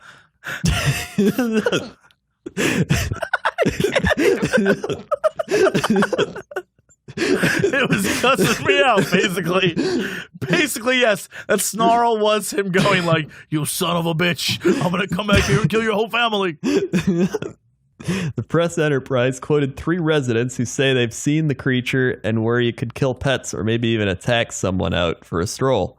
But one expert said the creature is certainly not the mythical chupacabra, the goat sucker that supposedly stalks animals and drinks their blood. The International Cryptozoology Museum in Maine said it was a likely coyote with mange, or a similar common animal. They all say that, but we know it was the chupacabra. We know it was the chupacabra. Known as the goat sucker. DNA results prove these are 100% canid. Coyotes, foxes, dogs, red wolves, usually with mange. Indeed, DNA. What's that prove? Yeah, Nothing. what? I mean, that's just science. That's just but like, science. What about what science can explain? Ghosts. Chupacabra ghosts. Oh my God! What if chupacabra is the ghost of a coyote with mange? Think about that, then. Oh shit. Yep. George. Chupacabra's in my house. I don't know how to get rid of it. George, the other day, I was out with my cat, and a chupacabra came up, and he tried to eat my cat, and I was like, not today, chupacabra. And you know what he did? He cussed me out. I'm going to eat that cat one day. And I said, not this day, chupacabra. And he started swearing up and down at me, George. He was words I can't even say on the radio. I can't even say. My son said, Mom, why are you yelling at that raccoon? And I said, get out of here, son. That's a chupacabra. And George would just be like, and where did you see this chupacabra? We've heard so many chupacabra sightings. This is just another one to add to the books. They can't all be fake. One of these has to be real. I don't know, George. I feel like when you have the radio show where crazy people can call in, maybe all of them are fake. Maybe everyone who calls in is doing it just to get on the radio and tell a weird story. Maybe, I'm going to go on a limb, they do it for fame, George. They might also just be crazy. You know what? I'd like to think even crazy people understand the concept of getting on the radio. Mm-hmm. That's true, too. That is very true, actually. Like that guy, I never forget that one guy that called in and was like, I was captured by Bigfoot. He took me back to the cave where there's a family of Bigfoot, but I had my camera and they smashed it and they said, you will respect our culture and there are no cameras allowed. I was like, what? I like the one that was like, I once had sex with a Bigfoot, George. And he's like, what was that like? And he's like, nothing I've ever experienced, George. She was a tender lover. I'm like, oh my God. I still think about her to this day. Her name was Eloise. Kind soul. She held me close, George. She held me close. Whispered in my ear. It was some gobbledygook, but it was still delicious. Then I passed out. Then I woke up on the side of the road the next morning. I was naked as the day I was born. I flagged down a car, and he was like, what happened to you? And I said, I found a Bigfoot. And the man said, did you have sex with that Bigfoot? And I said, yeah, I did. And he's like, Bigfoots be sexing everyone around these parts. It's an M. Night Shyamalan movie. Yeah. Oh, spoiler. At the end, the twist is the man driving the truck, Bigfoot. Oh, shit. He's like a werewolf. He turns around and looks back at the camera, and you're like, oh, that's the guy. But he's a werefoot. Yep. We're werefeet around here. A werefeet. Oh, shit. I'd see that movie. Yeah. I'm tired of werewolves. Get out. Let's go to the werefeet. Werefeet. That is the dumbest idea for a movie. Starring Nicolas Cage.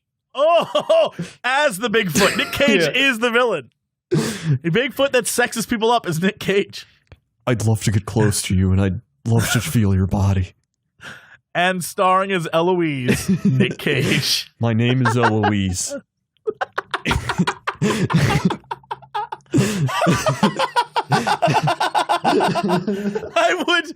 I would give, if I had a fortune, I would give that fortune. You had Nick Cage's to fortune. Nick Cage to get him to play the role of Eloise, the female Sasquatch who makes love to a man she captures. I would pay all my money for that. I might never release that movie and only keep it for myself so I can show it to friends whenever they come over. And then he captures the person, but they learn to love each other, and then they find him in the cave and they shoot him dead, and he's like, no! And he's what like, if it was Nick Cage playing the guy and the Sasquatch? Oh my God. So Nick Cage like had to make out with a CG version of himself. And he's the cop that shoots the guy dead. Oh my, what if Nick Cage is all the characters in this movie? That's it. Oh my God, I love it. Even background characters, we just CG him into the background, walking around as like extras. Like little kids as Nick Cage. They're like hobbits. I believe we just created the greatest movie ever made. Hollywood, come on. What is going on? Why will they not contact us? I don't get it. I don't get it. I don't get it either. Let's get to this story. So Nick sent us an article. Right. But he didn't send the full article. He just sent a photo of the headline right. and the summary. Mm-hmm. All right. Police in Austintown, Ohio, found a 22-year-old man on the floor surrounded by a plethora of Doritos, Petra's Farm Goldfish, and Chips Ahoy cookies. So in my mind, when I first read that, I was like, oh, well, this is clearly some guy laying on the ground. And you know how in Suicide Squad, when the Joker has all the knives and the guns like laid around him in a pattern? That's what I was imagining until I read the headline, which was, Ohio man who called police said he was too high, found in pile of Doritos.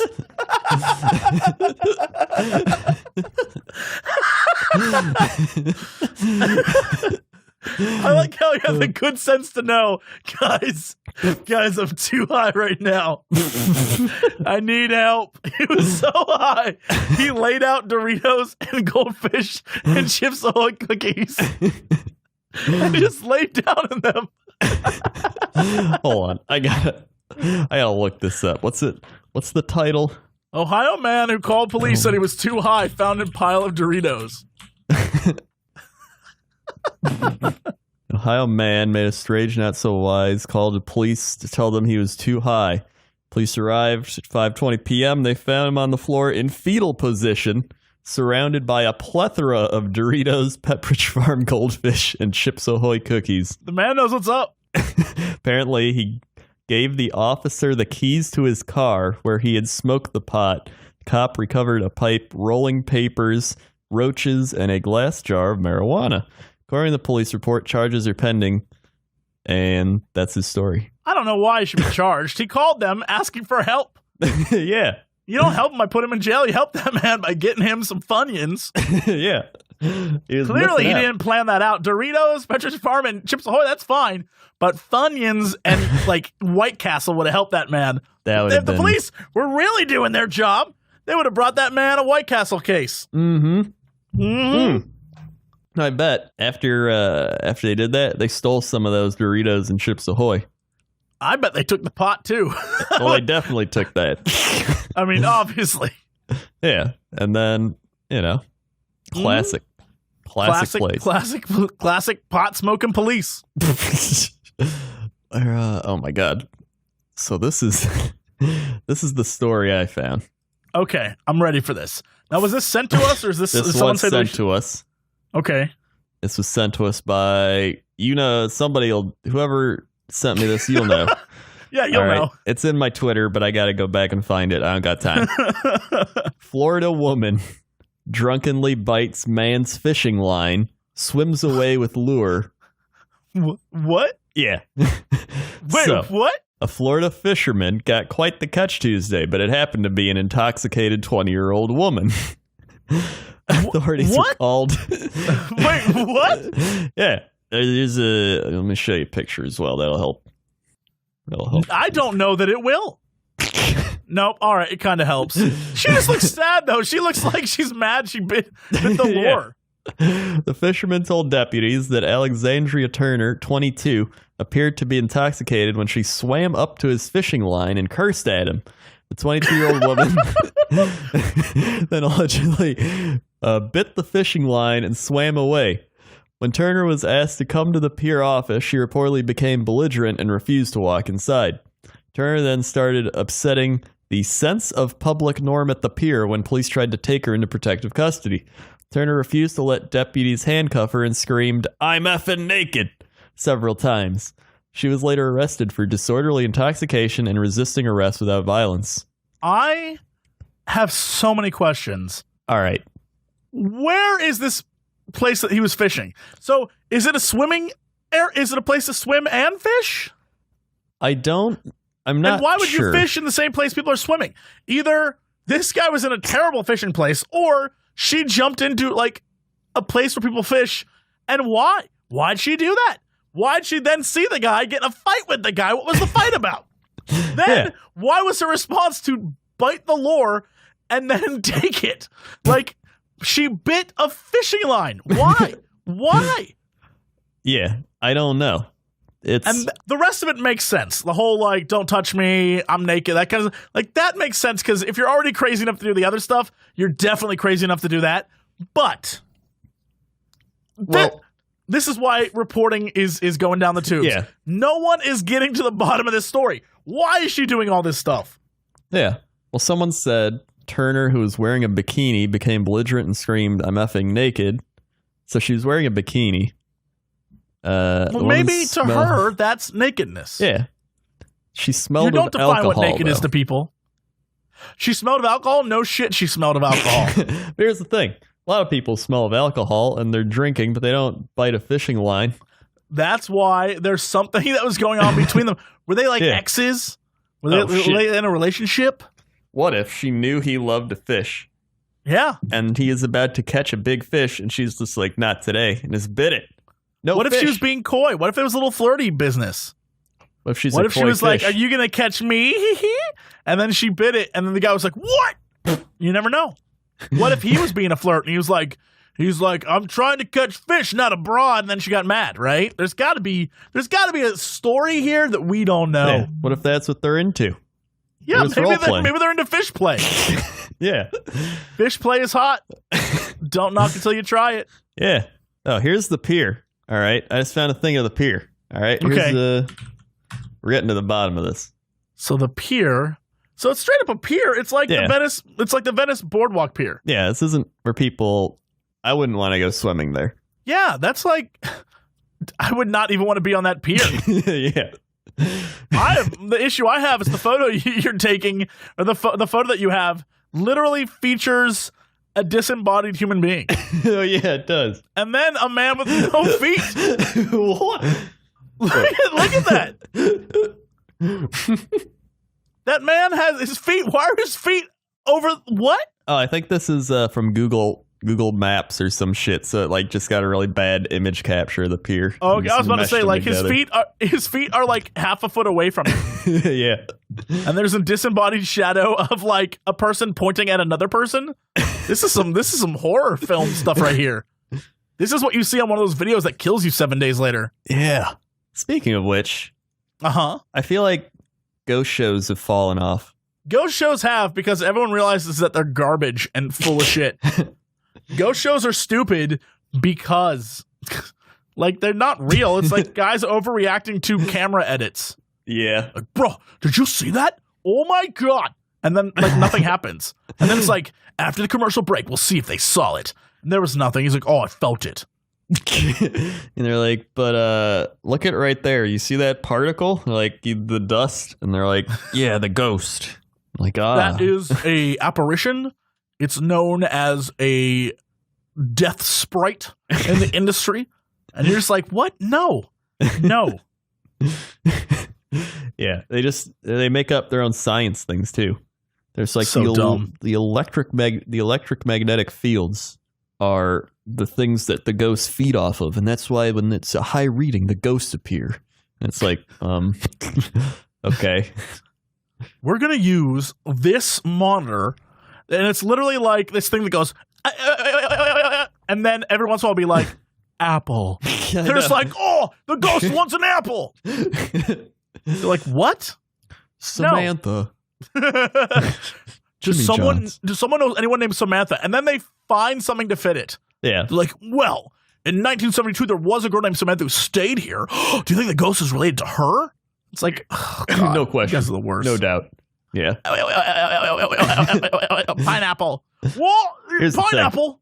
I would still go ghost hunting.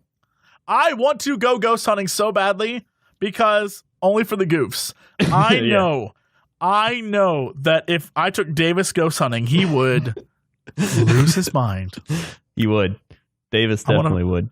I want to film all of it. I want to film a ghost hunt, and I want it to be like, I want all the tropes. I want him. We need the scared guy. We need the guy who's like, fight me, ghost. If you're a real ghost, you'll come out and you'll fight me right now. And then you got to have the guy who's like, oh, man, I don't even know, man. And then you have to have the guy who's like the tech guy. Yeah, like the science tech guy is really just like, all right, I set everything up. I think I know what's going on here. My PKE meter is off the chart. This is I haven't seen this. I've never seen this before. This is unbelievable. I don't even know what's happening right now, but it is awesome. You can have I advise not trying to fight a ghost. Oh, I'm going to fight that ghost. I don't know, man. You better not fight that ghost, man. Don't fight that ghost, man, because that Really, ghost, when you think about powerful. it, everyone, like reality television, all the things, they all use the same tropes. They just fit it into different formats. Like if you watch any of those shows like the Gold Rush on History Channel or like the Discovery Channel, like all those shows, they just use the same thing. Every single episode, they go in a bar and a woman starts rubbing on them and they're like, I'm sorry, I'm hunting for Bigfoot. Or I'm sorry, I'm hunting for the Lost Island treasure. Right? Every single one. Oh, absolutely. Every episode. Yeah, happens all the time. And they just do the same format. And it's like, they go out and do it. Something dramatic happens, like the gear broke. How are we going to fix this gear? Cut to commercial. Yeah, cut to commercial. Then it comes back and it's like, we fixed the gear. It's like, oh, okay. I thought it was going to be bad, but it turns out it wasn't. That's because nothing. Those are shows about nothing, and you have to make nothing exciting, which I think is freaking hilarious. Oh my god! If you search Tim and Eric reality show, it's probably one of my favorite things because they do that, and they're just like, everyone's been wondering what's it like being Tim and Eric, and with our new GoPro show, we're going to show you what it's like. And they just parody it. And he's like, I really need to eat Chinese food 3 times a week. And he's like, well, I don't want Chinese food. And it's like, and he's like, this is just a catastrophe. And it's like little 5-minute clips. And the next episode starts. And he's like, so we just decided I'm not going to get Chinese food. And then he'll just get Chinese food. And he's like, yeah, I cleared everything up. And they just do they just parody all the things. And it's that's like when I watched back-to-back episodes of Hell's Kitchen, and straight up the things they say are going to happen in the next episode do not happen. Go do that. Go watch it on like Netflix or something. They straight up, I'll never forget, there was one episode they're like, next time on Hell's Kitchen. And a guy, it looks like he's going to fight another guy. Then it cuts to this woman like cussing out another woman. Then it cuts to a guy who's like, and then I'll finish them all off. And he has like a knife in his hand. You're like, oh my God, the next episode's going to be great. None of that happens in the next episode. None of it. None of that happens. You're like, wait, what? They don't even use the scenes. It's not even like the scenes were there and they just like re-edited it. They're just not present. It's like they're talking about another show. And you're like, wait, what? I don't. And I guess because you forget week to week, and that's just sort of like a thing to get you to come back. Yeah. But if you watch it back to back, you realize it's all lies. It's all either they don't know what the next episode is going to be like, or they're just blatantly lying to you to get you to come back and watch because it's not nearly as interesting as they make it out to be. They've just formatted it to like a T now. They know what to do. They know how to create drama out of nothing, and then they just do that over and over. Now people are just getting tired of it. Not me. I'm not tired of it. That's because I don't watch it enough to begin with. Yeah. But what I want a show that's like Naked and Afraid meets House Hunters meets Storage Wars meets Diners, Drive-Ins, and Dives. So it's a naked couple who has to bid on a storage unit to live in for a week to make a restaurant that will be reviewed by Guy Fieri, is what I want. Now that is a show. I'd watch it. There's a lot of drama there. That is a lot of drama. I love that. Right? Because you give them enough, you take their clothes, you give them enough money. You say, here's how much money you have. Buy a storage unit. And then you have a week to buy all the stuff you need in order to run a restaurant out of the storage unit to impress Guy Fieri. And here's the crazy thing. They have to use the same money for both. So they can't overspend on the storage unit. Plus, they then have to go out and buy all the equipment to put in the storage unit. So maybe they try to find a storage unit with the stuff that can help them make food. There's so many levels to this. Now you're onto something. And then they have to go grocery shopping naked or scrounge for food naked. Think about it. What if they spend all their money on the storage unit, then they have to like go dumpster diving for the rest of the food? There's so many levels here. That's brilliant. And then Guy Fieri at the end's like, no, that's a manhole cover and flavor town. Oh my God, did you know we've been like looking at TLC. TLC has the best programs. I disagree. They're crazy. All right, like here's some of them. All right, they got the My Strange Addictions. They got the 600-Pound Life. They got 90 Day Fiance. I don't understand that show. I've seen that advertised and I still don't understand what it is. Right. You have to find a fiance in 90 days? Is that the premise? All right, let me read you the thing. Okay. Long-distance relationships have challenges that are sometimes difficult to overcome, but consider if the distance traveled was halfway around the world and a couple had just 90 days to decide whether the courtship should conclude with marriage. That's the situation facing the men and women profiled in this series, which shares the complexities of international romances. Using a visa that allows foreign fiancés of American citizens to travel to the U.S., the men and women experience life in the States with their prospective mates for the first time. Culture and language barriers must be overcome, not to mention the stigma of being thought of as mail order spouses, but there's an elephant in the room. The couples must marry before the visa expire in 90 days, or else the visitors have to immediately return to their countries. I mean, all they did was take a normal 90-day visa, which exists, Yeah. and then make a show about it. Like, this happens all the time. There's nothing dramatic about that. They just took something that happens and, like, spun it. Like, oh, this is going to be crazy. Yeah. Better watch out. Like, that is... I can think of many people that's happened to. One of my good friends did that. Yeah, but is it going to work for Mark and Nikki? Mark 58 from Baltimore and Nikki 19 from Cebu, Philippines? Whoa! Never mind. What? Yeah. I'm going to say no, that's not going to work. I'm going to say probably not.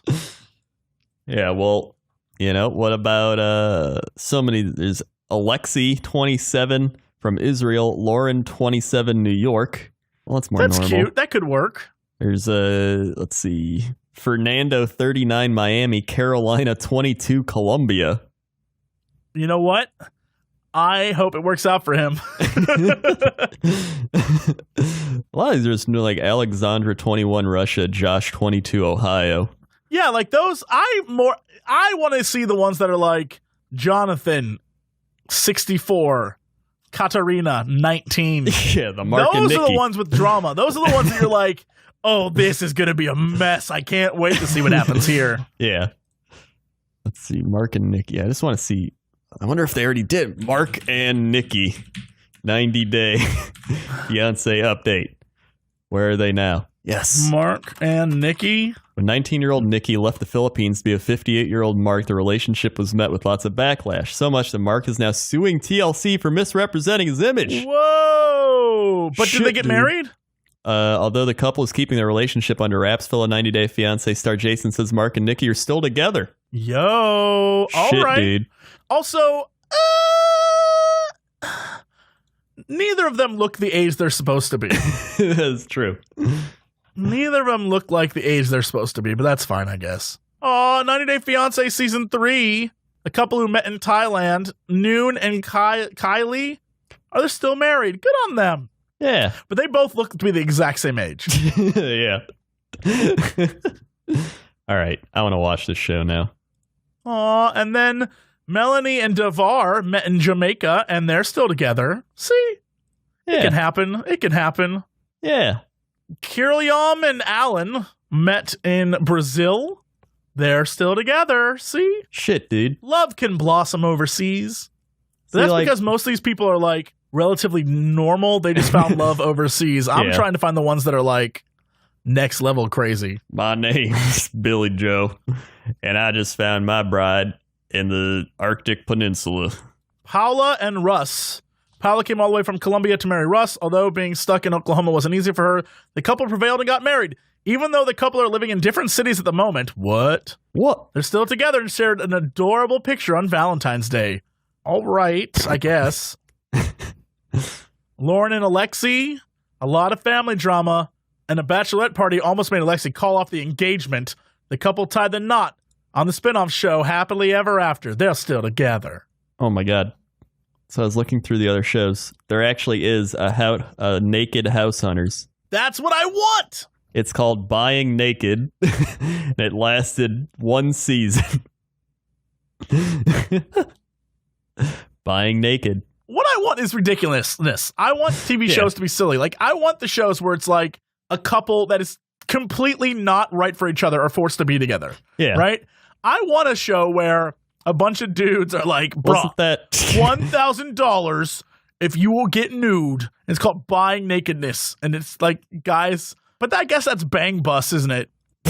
Yeah. Well, the couple doesn't get, well, that's like Wife Swap. Wife Swap was a terrible show. Yeah, but that's what they did. They just took people. I guess you're right. I guess the lesson here is that most of these shows are garbage, and I shouldn't wish for better. I shouldn't wish for more. Most of them are crap. They're trying everything at this point. Yeah. The Wife Swap is kind of like they all learn a lesson at the end, but the lesson was just like, I don't want to live this with these people. Yeah, the lesson was always, I like my family better, which is stupid, because there's got to be at least one time the person was like, what if I just stay here? Yeah. And the guy was like, Okay, I'm fine with that. Yeah. There's got to be one of those. I guarantee it. Just, just watch YouTube instead. Please. All right. Well, Crendor, what is our big news story of the day? Oh, my God. This is the story I wanted. Someone tweeted this. Okay. Oh, my God. Wait, it didn't load. Hold on. There's got to be something else. There's got to be another article with it. Is this it? The site can't be reached. I'm patiently waiting. So, the story that isn't loading, and it's not covered by any other sites, so I'm pretty sure it's not real, was United Airlines forcibly removes body pillow from flight. Hold on. United Airlines body pillow. Yeah. You can't find this?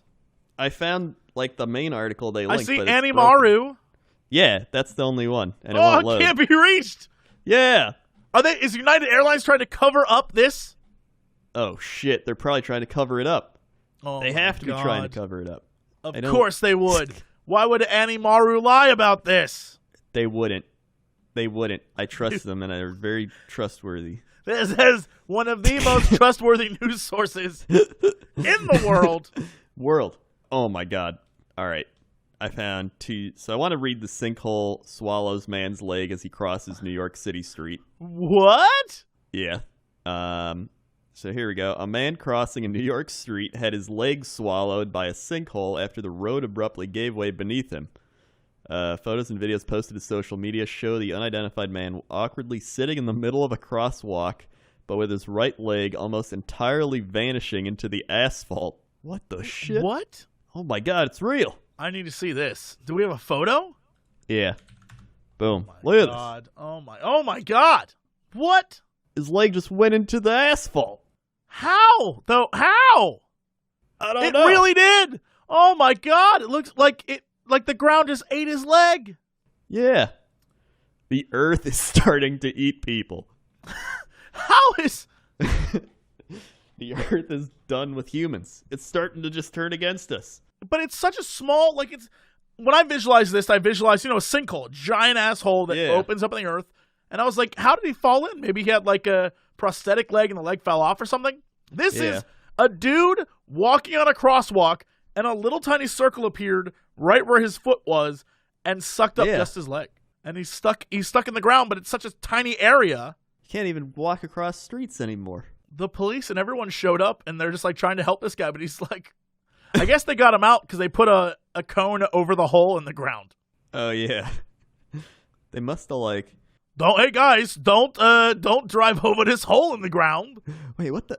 3 firefighters were filmed working to pull him out of a hole. After some struggle, he was finally freed, but lacking one of his shoes and exposing a hole that appeared several inches wide in the ground. He seemed to be in a lot of pain. I would be in pain too. That's like being forced to do the splits. Yeah, I know. That poor man's dick must hurt a great deal. Mamma mia. Mamma mia, that guy's wiener must be in a lot of pain. All right, I also wanted to read the Smart Vest Thailand dogs. Okay.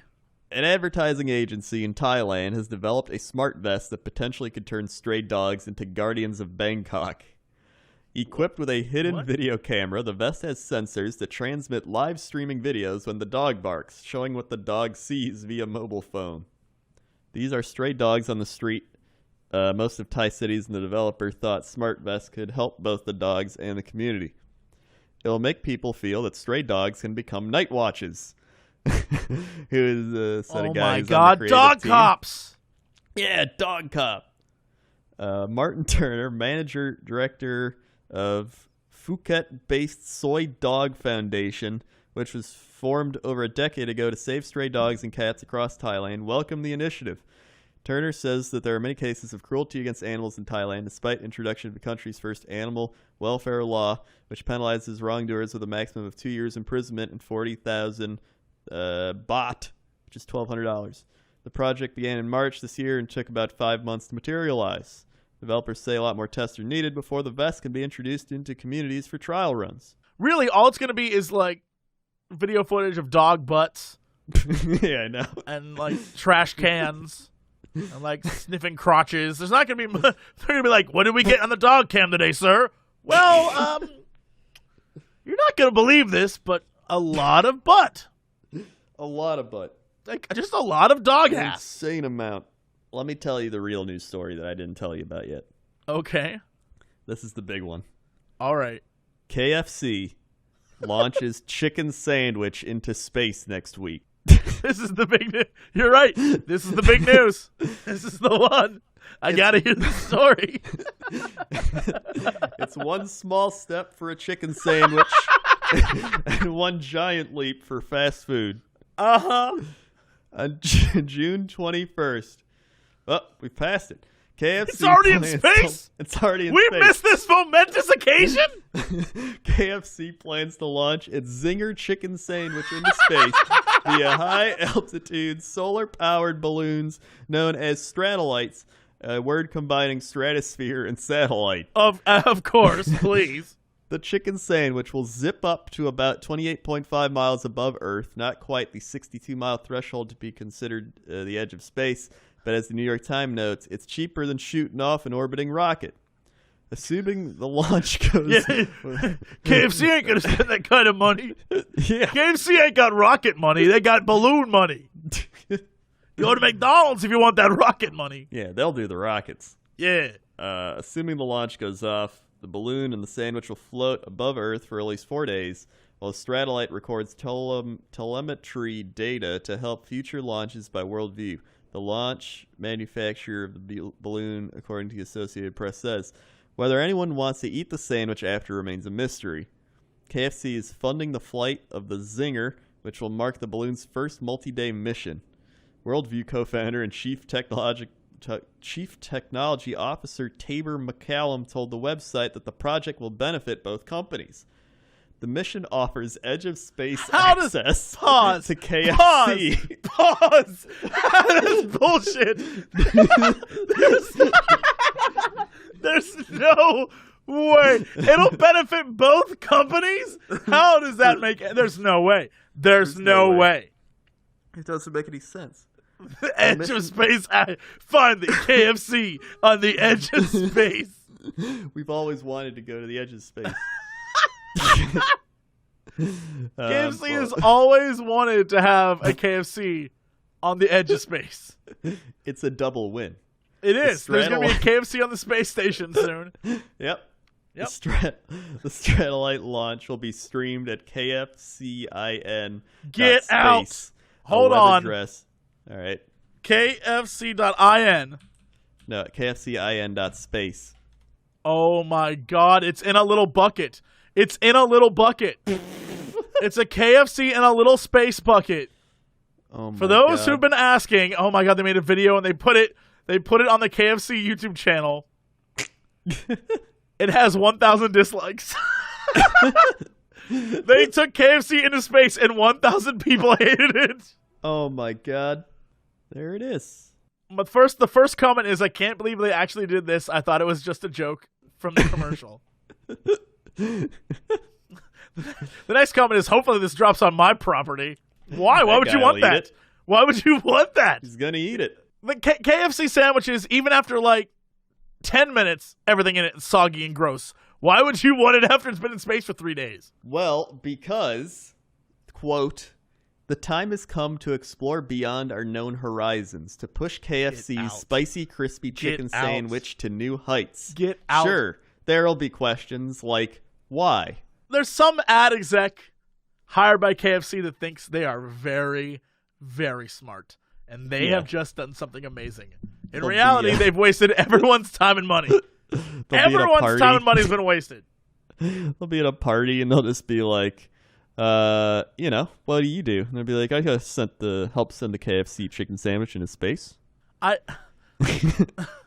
can't. Yep, this is what we've done. This is what we've done as a nation and as a world. We've sent a chicken sandwich into space. Hey, you know what? What are you gonna do? This one guy's response was, "The world is dumber than ever." I think that sums it up quite nicely. Yeah. The world is dumber than ever. I think so. Fair enough. What are you going to do? Okay, let's get to our big news story of the day. Big news story of the day. Big news story of the day. Woo, woo. Is that just you stalling for time till you find the news story of the day? No. I wasn't even looking. Now I need to look. That was just me singing for no reason. Well, I have a news story for you before we get into yours. Okay. This was linked to me today on Twitter. And it's not even the real headline. This is just what the link says. Right. Sex robots will eventually be capable of murder. What? So, of course, I was like, well, I have to click the link. Oh, Jesus. It's going to be. And the photo is literally a man flexing, like hard flexing while holding a robotic woman's face. And then you click the link, and then the link takes you to the article, which then has a sex doll from truecompanion.com. We're going to give them a plug because I want people to go there and look. I'm not going there. And like it's like a doll laying on a couch, and it looks terribly unsexy or unhuman-like. Yeah. It says, hackers could program sex robots to kill. This is posted in the New York Post, so I don't take any of this with a grain of sand because it also comes from The Sun, which from all of my UK friends are like, that's a tabloid. It's gross. Yeah. But here's the article. I trust it anyway because you never know with sex robots. Right. A cybersecurity scientist has issued a bizarre warning that sex robots could one day rise up and kill their owners. It's Westworld. If hackers can get inside their heads. Last month, tech billionaire Elon Musk claimed that artificial intelligence could take over the planet, and he's not the only one concerned about the dangers of killer tech. With robots becoming increasingly popular and sophisticated, cybersecurity lecturer Dr. Nick Patterson revealed that the lifelike dolls could end up going all Terminator on us. You know he's a scientist when he's used. They're going to go Terminator, those robots. I like how they had to say cybersecurity lecturer. It's just a guy. Just a guy named Dr. Who is Doc? Will you look up who Dr. Nick Patterson is? Dr. Nick Patterson. Dr. Nick Patterson. However, in the case of sex robots, the danger isn't the love dolls will end up developing minds of their own, Westworld style. Instead, the risk is that hackers could breach the realistic robots' inner defenses and catch their owners with their pants down. Barf. Wait, pause, time out.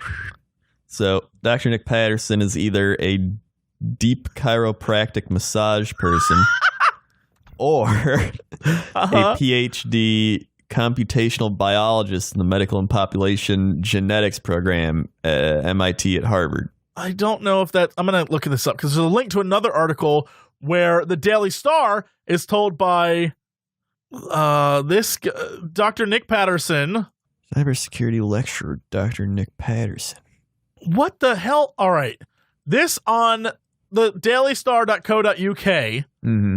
Sex robot armies. Fears hackers could create killer cyborgs and turn technology on punters. I don't know. I guess that's British slang. I don't know what that means. Oh, here he is. The sex robot craze has swept the globe. Pause. Time. What year was this article written? Because I don't see no sex robots anywhere. They're sweeping the globe. Sweeping the globe. This is one of those things like everybody's doing it, and it's like I don't see anyone. I mean, maybe they're in maybe they're in the houses. Nobody wants to talk about it. I don't know. Maybe they're ashamed. I can't even. Here, Nicholas Patterson, PhD, professional academic at Deakin University, Melbourne, Australia. That's him. All right. I'm looking at all these sex bots, and I'm saying to myself two things. One, right, they look very expensive. Two, where would you store a sex bot? And how do you explain that to people who then come over to your house?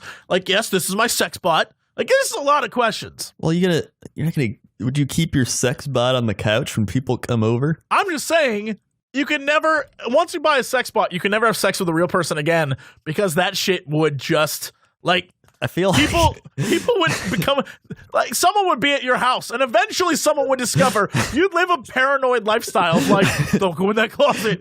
There's a weird sex bot, and don't go in that closet. Someone like goes to the bathroom, like, I wonder what kind of towels they have. They open it, just the sex bot thing falls out, and they're like, help me. I'm just saying it would be impossible. You couldn't bring anyone over because people would just immediately. You would always think people were trying to find your sex bot. Maybe they hide it under the bed. Also, none of these sex bots look like. Yeah, they look like you are trying to bang a plastic figure, and none of that's sexy. Yeah. Like, the only time it looks somewhat real is if it's like a picture of like the body and they like have it like looking a certain way. Right, but like, that's clearly they spent 45 minutes posing that sex doll. Yeah, and photoshopping it and shit. Even that's not a sex doll, or a sex bot, that's a sex doll. They're saying that these are sex bots, which is not true. Yeah, when I think sex bot, I think like Westworld. When I think sex bot, I think like chrome heavy metal sexy ladies with like pointy nipples. Now that's hot. Like Star Wars, like C-3PO, but like with tits. Now that's you just want like the Jetsons, or whatever the shit it was, but the robot maid's a sex Rosie bot. the maid. Yeah, you want. That sounds like what you Mr. want. J. Rosie, but a sex bot, Rosie. Yeah, you know, like C-3PO, but a sex bot C-3PO. You know, I don't know. Sexy C-3PO. You know what I'm saying, right? Oh my, Master Luke. Exactly. Listen, I'm telling you, I guarantee you there's some like, what's it called, Rule 34 or whatever, of Rosie the Jetson bot. Oh, please, of course there is. We don't even need to look that up. I know that's true. Yeah. Here's the thing. This guy apparently told the Daily Star Online, hackers can hack into a robot or robotic device and have full control over the connections, arms, legs, and other tools, like in some cases even knives or wielding devices. Often, these robots can be up to 200 pounds and very strong. Once a robot is hacked, the hacker has full control and can issue instructions to the robot. All right, 1. Unless your sex bot is connected to the internet. I am harnessing my knowledge from the cloud. That is a giant leap. Like, yeah, I bought this new sex bot hooked up to the cloud. Yeah, like nobody's gonna do that. Like, what's it gotta do? Download a patch? Or what do you need? Is it gonna like tell you the news? Oh my! It's like Alexa. It's basically the Amazon.com version of a sex bot. It's like it's stripper like sex Alexa. bot. It's like it's a good like stripper Alexa name. Alexa? I feel like it's great. That's a great name. Yeah. And it's just oh my god! It forms a relationship with you first. It cares back, and then it murders you. Yeah. It's literally either the hacker has to break into your house and then do it, or you've connected your sex bot to the internet, in which case either of those scenarios is incredibly stupid. Yeah. Like, why? I still don't get why you'd want to connect it to the internet. I guess people would like want to mod it or something. You want to mod your sex doll? Listen, people want to mod everything. I guess you're right. Who am I to judge? I'm still mesmerized that this article is saying that sex dolls have been around.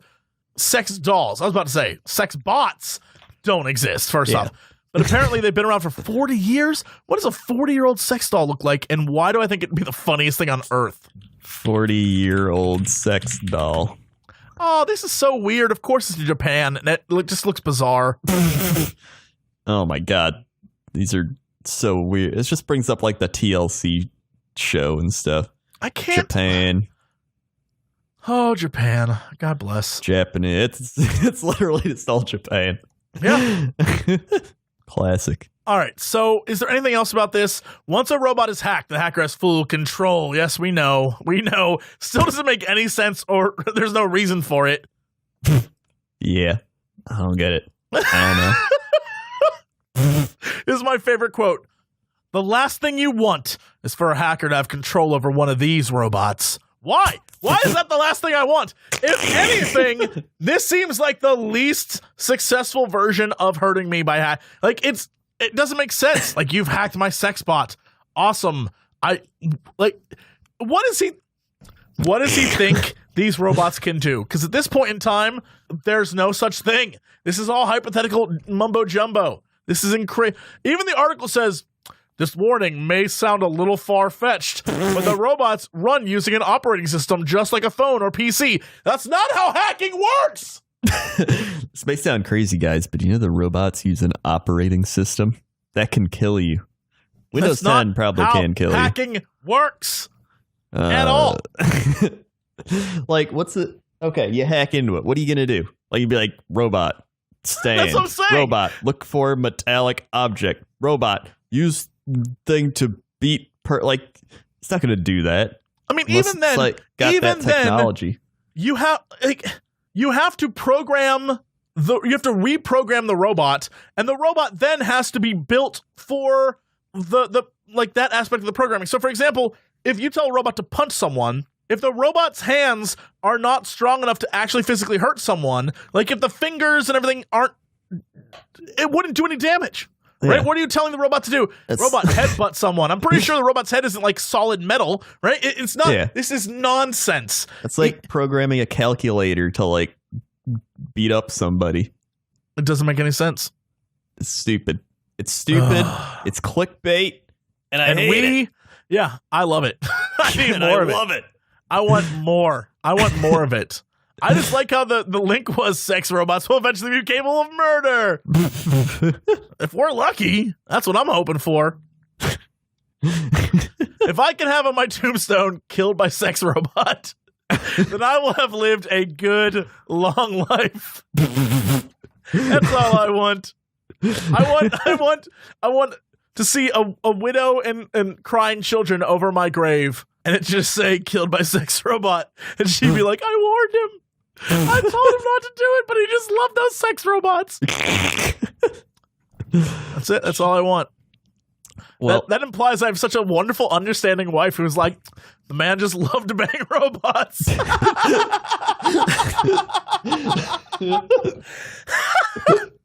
Listen, maybe there's somebody that's a robot fetish. You don't know. Yeah. Maybe you're just being, you're not being considerate. Oh, are you saying out there's a lady for me with a robot fetish? The two of I. Are you saying that lady's me, and I'm just gonna fall in love with me, and then we're gonna go and bang robots? I love it. I mean, don't get your hopes up. I won't. I'm not. All right. Well, what is your news story? All right. So I have found one that people have sent to us a lot. Woman trapped in window trying to retrieve poo after Tinder date. Yep, I saw this one. I saw people send this to us. It is the best story. You have to start reading this. All right. So yeah, I haven't read this at all, so I'm still confused. A woman. Trust me. You're going to be more confused after reading it because it doesn't make sense. All right. There's a lot of things today that don't make sense. A woman who threw her poo out of her date's toilet window because it would not flush had to be rescued after she got stuck trying to retrieve it. Pause. All right, that is illogical. Everything in that sentence does not make sense. That is where we're going with this story. I want you to take a moment and just appreciate where we're going with this. Here's already the questions I've come up with from this. Threw her poo out of her date's toilet window. Why is there a toilet window? A window in the toilet? A window in the bathroom? Yes. Why is there a window in the bathroom? Because there's a window in the bathroom. It's a very nice bathroom. All right. Why is she throwing her poo out of that window? Why? There's the real question. Why is she grabbing it anyway? There's the better question. Is it would not flush, but like... All right, just keep going. Just keep going with the story. Okay. The amateur gymnast was on a first date with Bristol student Liam Smith when she panicked and threw the feces out the window. It did not land in the garden, but became wedged between two non-opening windows. I like how she was so panicked she didn't notice there was another non-opening window on the other side of the window. She just chucked crap at a window. Jesus. All right. Well, after climbing in headfirst after it, she became wedged. Mr. Smith had to call the fire service for help. The story appeared on a crowdfunding page set up by the University of Bristol student. If the story yanks your chain, I don't give a shit.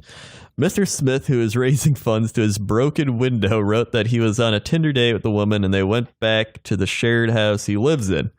We had a really nice evening. We had a meal at a well-known chicken restaurant, had a few beers, and Nando's. Sounds like Nando's. That's a Nando's. They went to Nando's, and then she took a shit, a Nando's shit, and then threw it out a window. Then they went back for a bottle of wine and a film. So already their beer's in, and they're drinking a bottle of wine. Yeah, maybe that's. Oh, they were gonna bone down. That was a bone down session. Here's what I know to be true. Mm-hmm. They were gonna get it on. Girl went to the bathroom. She was like, I got to get my poops out. I don't know what about to happen. Yeah. As people do. As people do. You got to get the poops out. I don't know what. Right, of course.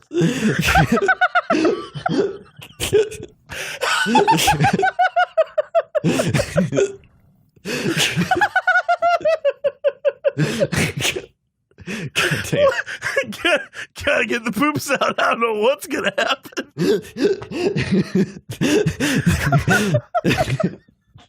That's my life motto. Right, that's defined. I want that on a shirt so badly. Gotta get the poops out. I don't know what's gonna happen. I mean, you don't know what's gonna happen. You don't want to be anywhere with that problem. I feel like she had one of those things like, we going back to his place. I got some beers in me, some Nando's. I'm gonna get some wine. We're gonna get freaky tonight. I gotta get the poops out. I don't know how freaky we getting. then the toilet, like it wouldn't flush or something was wrong with the toilet. And so she panicked because she was like, oh God, I don't want the guy I'm gonna bone down with to come in the bathroom to see my big turd. Yeah, exactly. Here's my question. Mm-hmm. At that point, she had two options. Either one, go out and be like, yo, something's wrong with your toilet. I don't know what's going on. Like, I don't know. Or she could have not said anything and let him think he's in a house with other people, apparently. So maybe she could come out and be like, someone left the grossest shit. And like, she could have turned it on him. Be like, I don't know whose that shit is, but there's a shit in there. Yeah. Instead, she decided to reach in the toilet, grab the turd, which, by the way, can we just take a moment and discuss the constitution of her turd? Because that is the firmest turd I have ever heard of. She reached in and grabbed it with her hand. That thing, it must have been like a candy bar. Powerful. Strong. How is it possible? How is that possible? I don't know. She is eating her fiber or something. She is dropping solid bricks. You gotta eat your fiber. She picked this thing up and then decided to chuck it out a window. I just times out. So she chucked it out the window. Mm-hmm.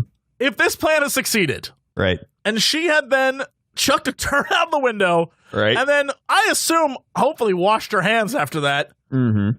She then would have gone back, and I'm gonna dare say hooked up with this dude with dirty turd hands. She would have been rubbing her dirty turd hands all over this man, like, "Oh baby, you're so hot." Rub, rub, rub, and he would have had dirty turd on him. She would have then known that she was boning down with the guy who has dirty turd all over his body. And really, come on. I'm just saying, it don't make a lot of sense. Come on, that this plan is not well thought out. You would have washed your hands, I imagine. Uh-huh. It doesn't make it any less weird. I mean, obviously. So, all right. So she then proceeds to try and get the turd back because she threw it into a pane of glass, which at that point I would have not, like, I don't think, this is just me as a man. Right. And this might say a lot about me. Maybe it means I'm sexist. I don't know. Right. I don't ever think that if I was in a house with the date I was with, plus I'm going to assume my roomies. Yeah. If I went to the bathroom and saw a turd on the window, I would never in a million years think a woman in general threw that. That's clearly a guy thing. Only a guy would take a turd and rub it on a window because that's gross. And men are gross. And I feel remember like in like fifth grade, one of the 8th grade people like did that, and the rest are like, who put in the men's room on the stall? Someone rubbed their feces on that, and everyone was like, oh no, I didn't do it. And then the one like 8th grade boy was like, hey.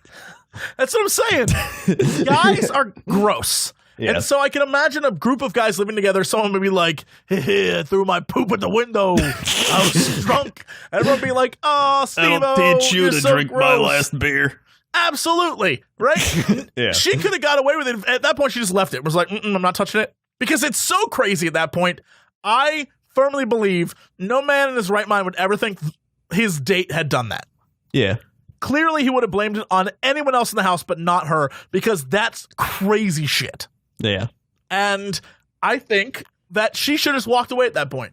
But no, she, being such a good, I'm going to say good person, I feel like she knew that she was in the wrong, decided I have to take this into my own hands and get that turd back. Wait, okay. So, he said the woman went to the toilet. When she came back, she had a panicked look in her eye and told him what she had done. He said the toilet window opened into a narrow gap separated by another double glazed window. It was into this twilight zone that my date had thrown her poo, he said. He went to find a hammer to smash the window, but she decided to climb in headfirst after the offending package and became jammed. I was starting to grow concerned, so I called the fire brigade, and once they had composed themselves, they set to work removing her from the window. Oh, yeah, I guess they did eat at Nando's. Of course they ate at Nando's. Of course they ate at Nando's. This is a solid post-Nando's story. There is no story that starts with Nando's that doesn't end with you crawling through a window to get some poo. That is how every Nando's story ends, hands down. Then he said, although the woman rescued was unharmed, the bathroom window is destroyed. I'm not complaining. They did what they had to do. Problem is, I've been quoted north of 300 pounds to replace the window, and as a postgraduate student, that's a significant chunk of my monthly budget. Mr. Smith originally set a crowdfunding target of 200 pounds, but has already raised more than 1,200. He said he and his date had decided to split the extra cash between two charities, one supporting firefighters, another that builds and maintains flushing toilets in developing countries. Unsurprisingly. Apparently they've got another date. Hot diggity. Yeah, I guess. I think what he was quoted as saying is like, it can't, all the weird stuff's gotten out of the way now. Yeah. So at least we know it, like that kind of stuff. Here's the thing. I kind of agree. Yeah. I kind of agree. At that point, you know everything you need to know about the other person. It's and true. If they are willing to come back and hang out with you again after that mess, that's real love right there. That's real love. And they're committed. Yeah. They were committed to getting that. If I ever felt so in love with the person that them throwing poop out my window did not faze me, I would know that's the one. I'd be like, you know what? I'm going to marry this girl. I would know. Right away. Right away. Hands down. I would know right away. Okay, so let's move on to the big news story of the day. Big news story of the day. We got some good ones here. Dog hoards money so she can pay for treats herself. Go on. Gutsy raccoon gives new meaning to police ride-along. Okay. Let's see. A look inside the newly discovered city built by octopuses. All right. What is happening with nature right now? Because we got a dog who's storing money, a raccoon who's like living dangerous with cops, and an octopus who built a city. Yeah. We are slowly becoming endangered species right now. Think about it. It's only a matter of time before this is Zootopia. Maybe that's what the world wants. Maybe that is what the world wants. You're absolutely right. Man tries to Facebook shame police for bad parking. It hilariously backfires. I feel like it's not going to be hilarious. Anytime they say something like that, it's never hilarious. It never is. Not once. There's nothing hilarious about it. Yeah. Students' Twitter plea for free birthday drinks quickly spirals out of control. This is the problem. Meanwhile, we're all on Twitter and we're shaming cops and pleading for birthday drinks or whatever. Meanwhile, animals are building cities underwater. They are hoarding our money. The real problem. Oh, my God. It's all under our noses. We thought they were pets for so long, but they've just been waiting to take over. Oh, yeah, there's that thing with the rapture that was on Saturday. What? I'm sorry, what? Yeah, you didn't hear that? That thing with the the rapture happened Saturday. There's this guy who said the world was going to end Saturday. Okay, so it didn't. Gotcha. Yeah, it didn't end. That's not news. That's a crazy person.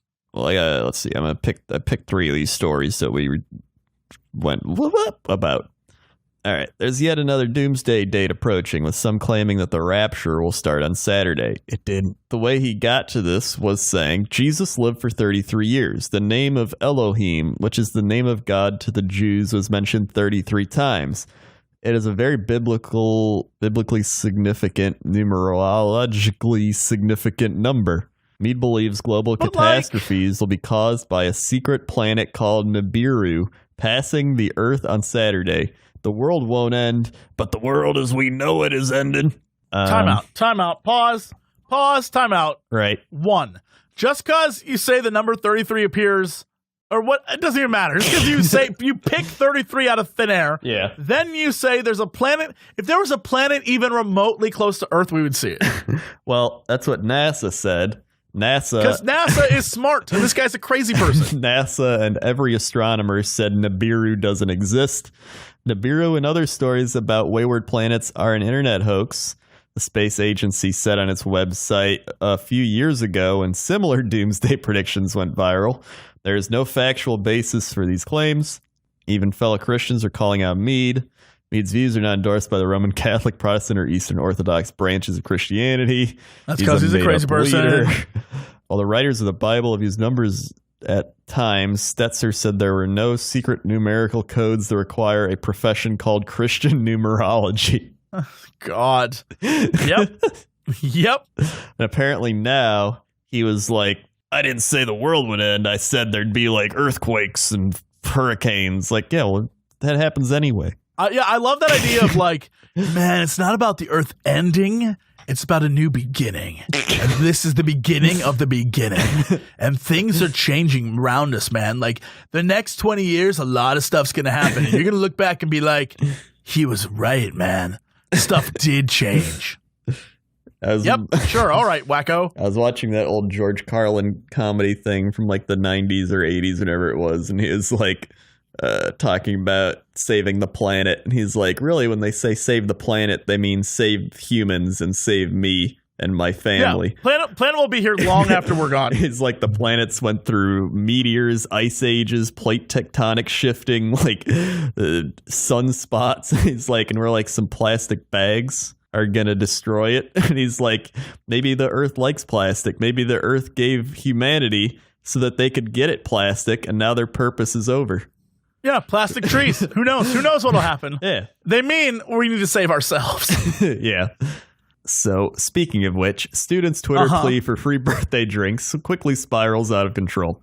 Oh boy, here we go. A student in northern England appealed to strangers over Twitter to send free birthday drinks his way on Wednesday afternoon. They duly obliged, but not in the way the pair is hoping for. Let's see. Instead of buying booze for Rory MacArthur and Nick Matthewman, who just turned 20 and 19, internet wags reportedly began sending non-alcoholic beverages to their table.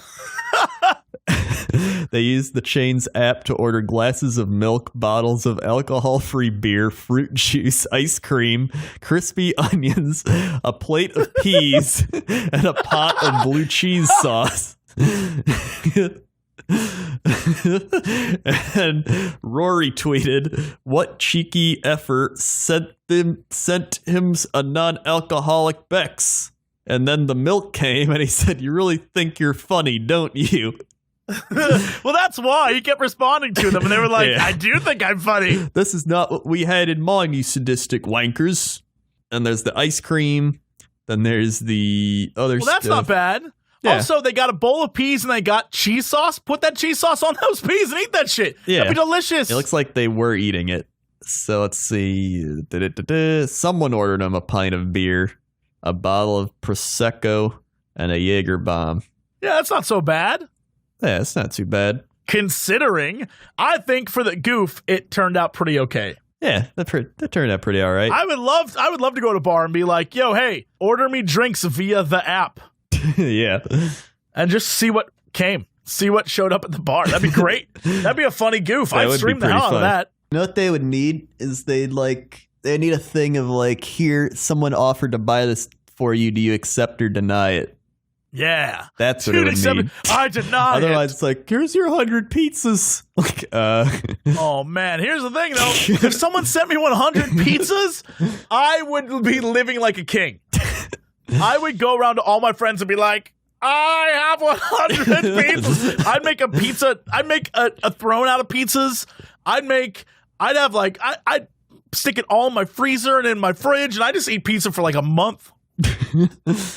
I mean, I'd be so happy. That's not a punishment. That's great. They just spent all their money to make me so happy. Well, you got a point. But here's I'd be like, the thing. pizza for everyone. I'd go to all the homeless dudes down the road and be like, hey, bro, have a pizza. Your pizza kingdom would be conquered by the Octopus City. God damn it, that octopus. I'm still thinking about it. The octopus is like, yes, we've bided our time, and now soon our city will rise from the oceans. So apparently, the idea of underwater cities that are undiscovered hasn't been as far-fetched as you might think. Turns out they're just built by octopuses. Earlier this month, scientists published a paper describing a site in Australia's Jervis Bay near Sydney where 10 to 15 gloomy octopuses live at high density and exhibit complex social interactions towards one another. Species also known as Octopus tetricus communicate, fight, and even evict one another from their dens in a settlement formed around exposed rock patches. In other words, it's basically an octopus city, which biologists are calling Oclantis. A study collaboration between multiple scientists from Australia and the United States was published on September 1st in the journal Marine Freshwater Behavior Physiology. Thursday, Business Insider published a video that reveals exactly what life in the Octo City looks like. The discovery... Do we have footage of this? Do we have footage of the Octo City? Oh yeah, hold on. Can I link this? Here we go. Octo City. I'm just going to look up Octo City. Octopus City Blues is a thing. Octo City is look inside the newest... Oh, Huffington Post Octopus City. Oh, that's not a link to a video. That's text. Hold on. I'm checking it out right now. Oh, God. There's a video study, a collaboration between multiple scientists in Australia. Yeah, I'm looking at it. It's not really a city. Well, they're octopuses. But, like, it's more like I thought it was going to look cool. It's more like a mound of dirt with a bunch of octopus around it. It's a city to them.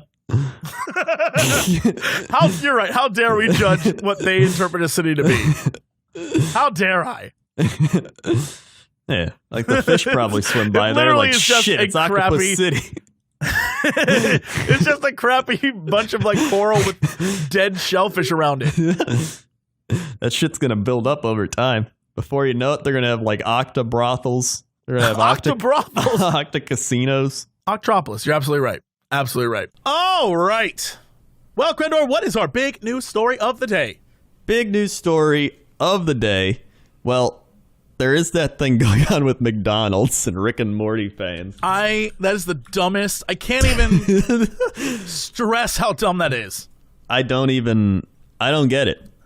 I've been moments away from tweeting about it all weekend. Just like, I want to say a thing or two about how much I hate this, but at the same time, I don't want to like piss anyone off. But boy, is it dumb. Drove 4 hours. They say at McDonald's, drove 4 hours at 6 a.m. from Canada for that Szechuan sauce. No sauce. Wouldn't even give us a poster. Hashtag I want my McNugget sauce. I can't. Apparently, McDonald's. So for those of you who don't know what this is, you probably don't watch Rick and Morty, or you probably are an adult. Either way. Or you're probably not smart enough to understand Rick and Morty. Yeah, you're probably not smart enough to understand how smart Rick and Morty is, guys. Theoretical physics, guys, all right. Angry crowd chants, "We want sauce, we want sauce," as police force them back. 1,000 people camped out to get sauce, but McDonald's had 70. Yeah, so apparently, from what I was told, only 20 were sent to some McDonald's, 20 packets of sauce. Yeah. So the whole joke, literally the whole joke, is from season 3's first episode. Rick goes on this tirade, this monologue about Szechuan sauce and how it doesn't exist anymore, how much he loved it. It became a meme, and McDonald's, of course, jumped on the meme. Right. And so they brought Szechuan sauce back, which I'm very angry about. They brought it back as a Rick and Morty bit and not where it originally belongs in the movie Milan, which is what it was for originally. Yeah. But, yes, they brought it back, but I guess crazy people be crazy, and either be it by goof or by whatever, people just started lining up. And I think most of the people doing this did it for the goof of like, we went to McDonald's and got Szechuan sauce, lol. And of course, because they did it for the goof, those are the same type of people who, when McDonald's is like, we don't have any, would lose their mind and start posting about it on the internet. In the hopes that it then becomes a bigger goof. So of course you have people shouting like Pickle Rick in the middle of a McDonald's trying to get like in a video. I hate it. I hate it. I hate it. That's what they should have done. Should have had McRibs. Should have had the jalapeno burger, and they should have made Cox and Crendors and handed them out. Should have done it. That would have changed. You know what? I'm going to say it. I'm going to put it out there right now. Cox and Crendor was the original Rick and Morty. Yeah, the McCox and Crendor defeats Szechuan I'm just saying. I'm putting it sauce. out there right now. I'm putting it out there right now. You have to be very intelligent to understand our humor. We are burp wubba lub dub. Look at me. We're perfect. You obviously need to put Szechuan sauce on the McCox and Crendor now to really just complete the flavor. I saw someone selling syringes of Szechuan sauce on the internet for $50, offering a sample taste for people who want to know what it tastes like. I don't want to spoil it into people's mouths. I don't want to spoil it for you. Szechuan sauce was never very good. It wasn't good. It was sweet and gross and weird tasting, but whatever. I guess that's a meme now, so I guess I'm dumb. The worst part about it is that the employees of McDonald's have to like get the flack for it when they're just like going into work. The look on their faces in those shit. videos is like, why? We're just trying to do our job. Stop. And the kids are like, where's our sauce? There's one video where it's this entire crowd chanting, and then the camera pans over to just this poor dejected woman who's just like, I'm too old for this shit. I don't get it. I don't get excited about these things. Even if it's something I really care about, I just never get hyped. Like, I gotta go there and I more so go to just see the people just doing it. I think that's what the vast majority of this is people who wanted to go see what it was about, people who went for the joke, and people who went because it was something to do with their friends. Yeah. Right? And I get it. I understand it. But boy, do I not like it. Like, I think I finally hit old age mode where, like, I get 20 years ago, that probably would have been me. Yeah. I probably would have been like, it's for the goof, it's funny, right?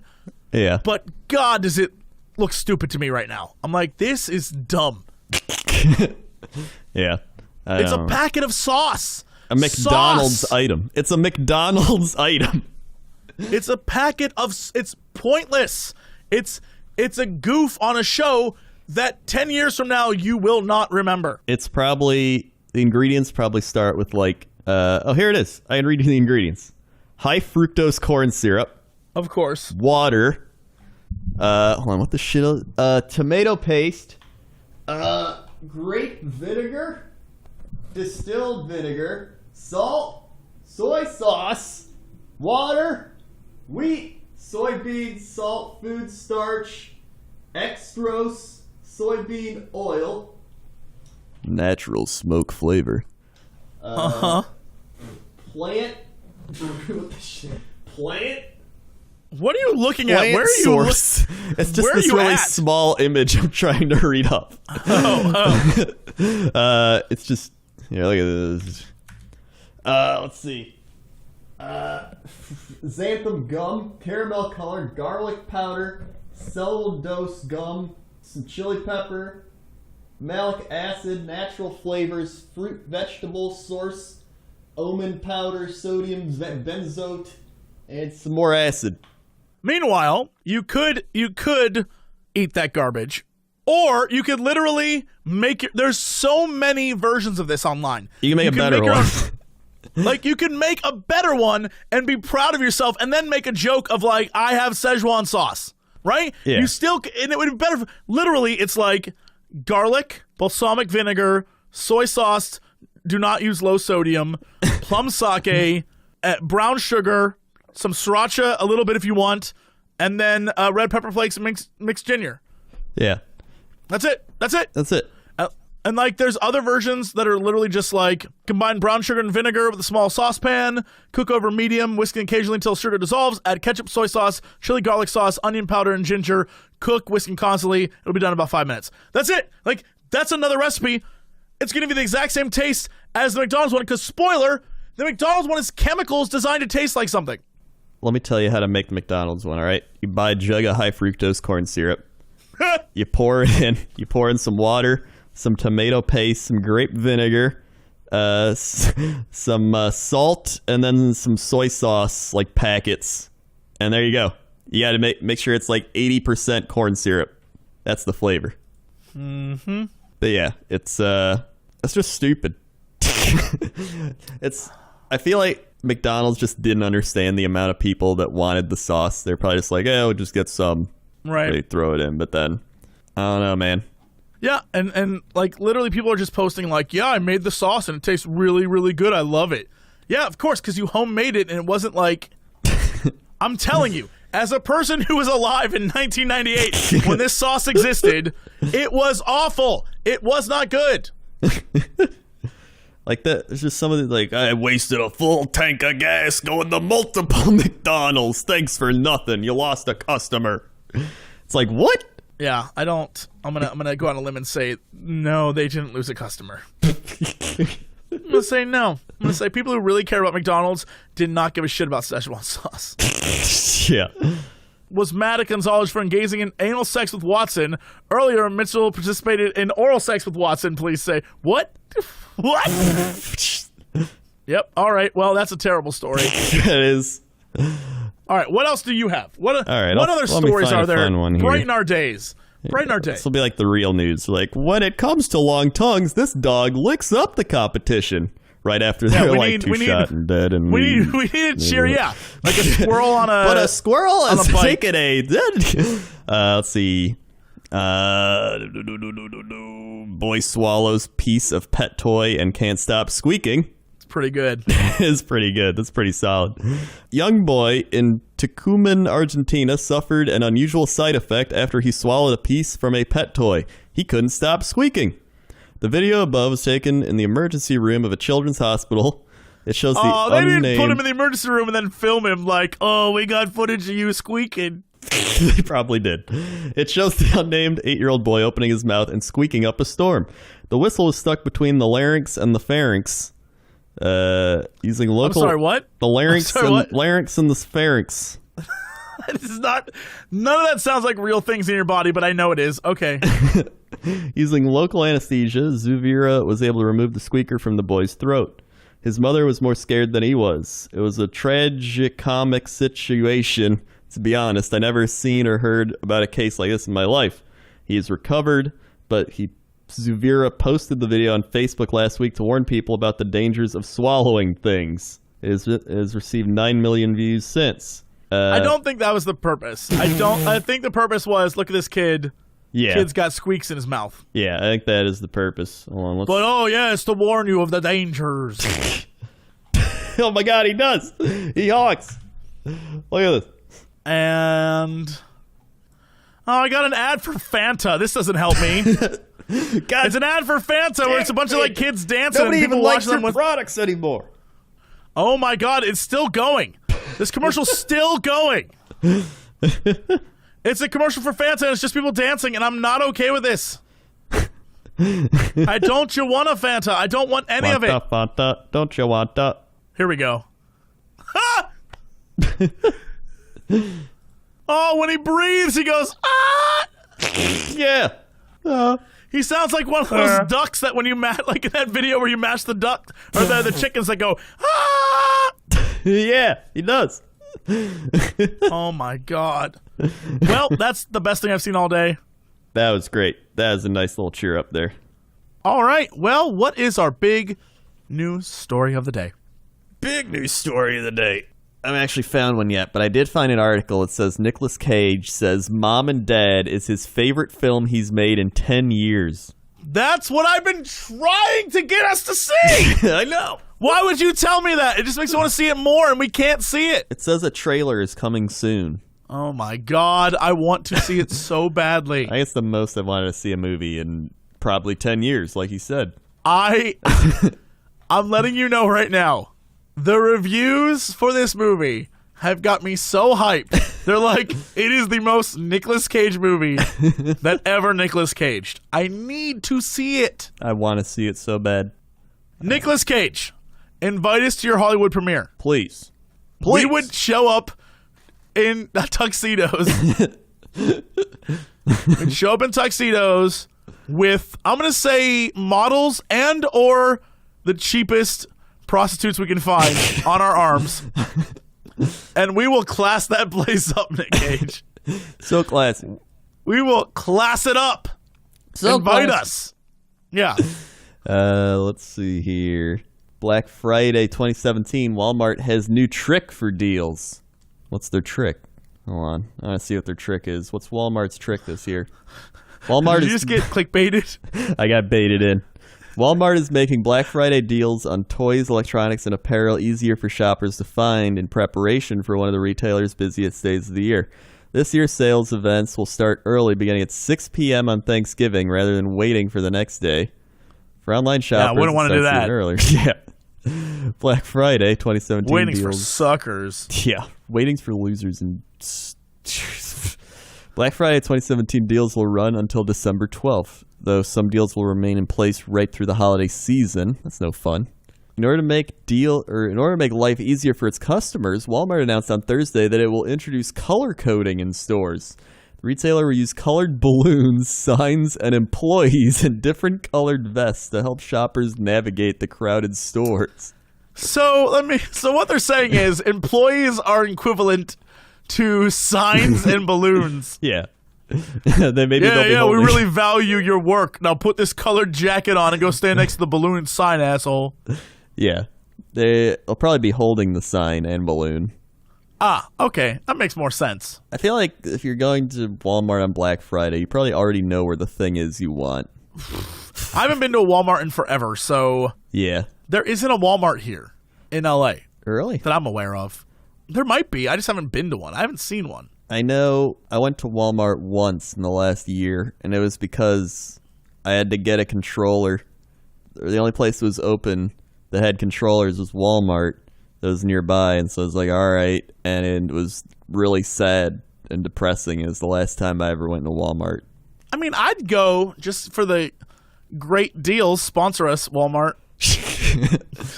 Hashtag deals, hashtag Walmart, hashtag FTS. Hashtag FTS. Let's see here. Florida church apologizes for accidental innuendo on sign. And what was that exactly? That was Bella Vista Baptist Church. Forgiveness is swallowing when you want to spit. Classic. Oh my God. Now that's a story. All right. Oh, Lord. A church in Edgewater, Florida, of course, is begging for forgiveness after posting a message that most people interpreted as being sexual in nature. Last week, the Bella Vista Baptist Church posted a message on an outdoor sign that read, "Forgiveness is swallowing when you want to spit." An Instagram user goes by the name of Catherine306098 posted a sign God. and said, "I think someone's a little mad at their wife." Although the message could be considered an oral sex innuendo, church officials insist they meant nothing vulgar. Representatives of the church told Orlando TV the sign was completely innocent and was intended as encouragement to forgive. We apologize if anyone was offended. I'm a huge fan of forgiveness. I love forgiveness. FTS. I love forgiveness. Oh my God, that's funny. Hashtag ILF. I love forgiveness. Let's see. There's got to be one more thing here. There's got to be one more. Let's see. Psychic help. Wait, psychic helps sniff out missing pet skunk? What? All right, there it is. If our skunk went missing, we'd raise a stink too. A woman in Devon, England is breathing easier now that her missing pet skunk is home safe and sound. Whoa! Whoa! Whoa! Whoa! Time out! Time out. Hashtag TO. Time out. TO-FTS. All right. What are we missing at the start of this story? Literally, the first part of this article should be crazy woman keeps skunk as pet. Why? Why would you keep a skunk as a pet? Oh, I have a story. I got a story. Okay. So, the other night, I was walking outside, and I walked out front, and there was a skunk there. And I got freaked out, and I was like, "Whoa!" And then the skunk saw me, and it was like, "Ah!" And it like went like, "Durr!" And it like stood all up. And then I just slowly walked back into the house. Wait. I love that you open the door, you look outside. Well, I walked outside. You walk outside. Yeah. And the skunk sees you. Yeah. You see the skunk, and you go, "Whoa!" Yeah. And the skunk sees you, and it's like, "Blah!" Yeah. And then it stands up like, "Ooh!" Yeah. And then after all these noises have occurred, you just walk back inside. Yeah, like he didn't spray me or anything. I got freaked out. He got freaked out because I got freaked out, and then we just walked away. You went your separate ways. I understand. Yeah. He was a little scared. You were a little scared. Yeah. And you didn't know how to talk to each other, so you just walked away. Yeah. He kind of did like the thing a cat would do where he like puffed out like and like stands up. Yeah, like cats do. When cats puff out and stand up. That's what they do. Anyway. Makes sense. Sarah Harris. Back to the real story. 40, said her beloved skunk, Dottie, disappeared in early July when they were camping. Harris and me. What? She brought her skunk camping? I guess so. There is so much to this story. There's a lot. Okay. That could be its own story. Sarah Harris, 40, brings skunk camping. Yeah, like that. There's stories within stories here. Yeah. Harris immediately reported the missing animal, but had no luck finding Dottie, despite some occasional sightings by other people. Weeks passed, and Harris still hadn't sniffed out Dottie's whereabouts. That is, until she reached out to a local clairvoyant named Becky Willoughby. She felt that Dottie was near a garden shed. More days went by until Harris got a call from a man who had seen a Facebook post about a missing skunk. He took a picture of Dottie and sent me a text message to say he might have seen the skunk in the garden. And the psychic had sensed Dottie was under a garden shed. All of a sudden, I saw her. She edged forward, and a friend managed to grab hold of her. It was as if she had never been away. It was a perfect reunion. Dottie actually sprayed Harris, but she seemed to cool down by the time they were driving home. Like she just found a random ass skunk in her garden shed. Dottie, is that my Dottie? Sprays her, and she's like, "That's my Dottie." I would never. And they go home. They go home together. Yeah, they go home together. Dottie curled up in the car in a blanket. I had to give her a bath. She smelled very earthy. That was late in July. Since then, the skunk has apparently shaken off any lingering taint of her ordeal. I absolutely. How on a scale of 1 to 10, how smelly do you think this woman is? Probably very smelly. Skunk stench is rough. Yeah. This woman got sprayed with it. It did not faze her. She picked up her skunk, went home. Her car probably is a dead zone. Oh, yeah. Her car, nothing exists in there but her and that skunk. If I was hitchhiking and she offered me a ride, I would jump in front of the car. Right. I would rather die than get in that car with her. But you can make a skunk friend. I don't want a skunk friend. Why not? Skunks are notorious sex offenders. Pepe Le Pew was after that damn cat for so long. The cat just wanted to leave its life. Pepe was all rubbing on her. Leave her alone, Pepe. I don't want to be a friend with skunks. Skunks are creepy. They are creepy. It's not wrong. Then again, maybe they're friendly. No, they're not. Yeah. What about Pepe Le Pew? I just said Pepe Le Pew is a sex offender. Oh, yeah, I wasn't paying attention. God damn it. I think that's all I got. All right, what is our big news story of the day? Also, we just shit on Cleveland real hard. Listen, build a better football team. Got him. Have to. Got him. Okay, so this is a story requested by many people Flat Earth believer conveniently cancels homemade rocket launch. What? Wait, no, I thought he was going to launch a rocket to prove that the Earth was flat. He was going to, and now it's been canceled. Weird. Okay. So, yeah. What's the backstory on this guy? In case you've been blissfully unaware, there are still seemingly large numbers of people who believe that the Earth isn't actually round. If you search for more than a few minutes, you'll find plenty of YouTube shockingly videos. sad. That is so sad. And poorly worded Tumblr posts explaining all the reasons why you shouldn't believe actual science and why a round Earth makes so much more sense. Now, one of Flat Earth's true believers wants to draw as much attention to the topic as possible. He's going to do so by shooting himself over a mile into the sky on a homemade rocket.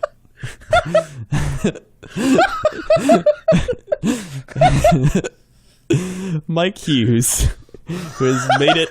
I love his conviction. He doesn't need science to help him plot a course. He's just gonna shoot straight up in a rocket and see how it goes. How do they realize we go like around the world? Like we can fly around the world. Like and time zones? And time zones, the reason why they work is because the Earth is round. Like it. Okay, yeah. Please continue. All right. Mike Hughes, who has made it known that he doesn't, quote, believe in science, has built a steam-powered rocket. I don't get how you can just not believe in science. Like, it's not like... Wait! Steam-powered rocket? Steam-powered rocket.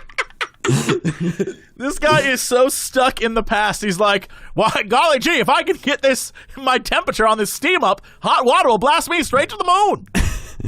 I just love how science is like, hey, we've done a series of tests and shown that this is a thing. And they're like, we don't believe it. That's because there are genuine idiots in the world.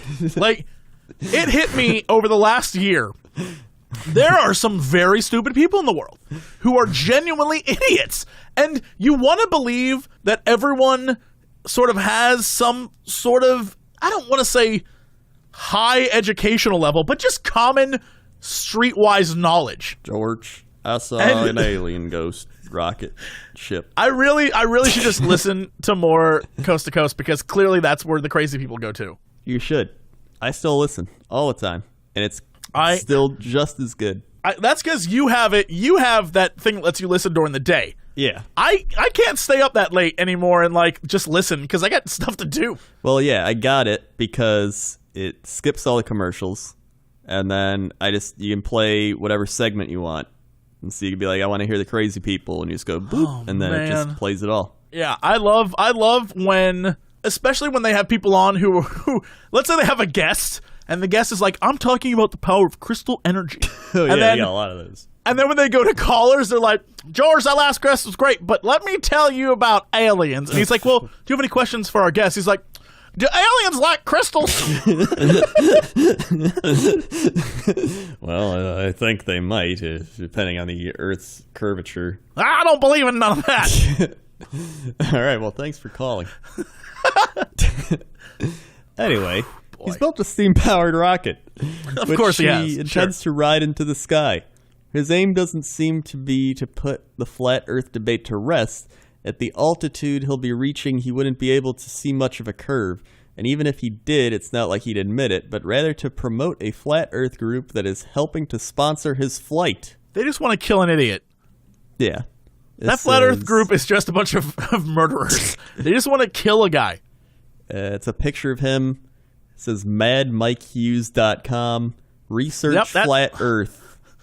Okay, if you are named Mad Anything, it's not done out of like boyish joy or like that guy, he's really coy. No, you are a crazy person. Anyone named Mad Anything is just bonkers.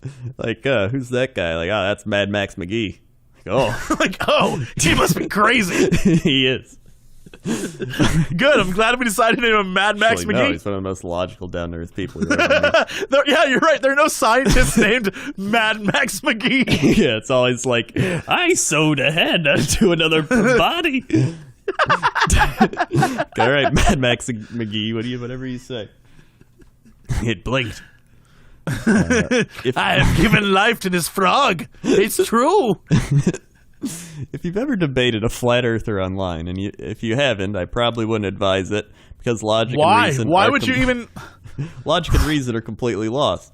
You'll usually reach a point where one of you says, if we could travel to space, you'd see the truth. The rocket Hughes plans to ride skyward isn't capable of such a feat, but it's better than nothing. As for the potential dangers of the flight, he's aware of the risks. If you're not scared to death, you're an idiot. It's scary as hell, but none of us are getting out of this world alive.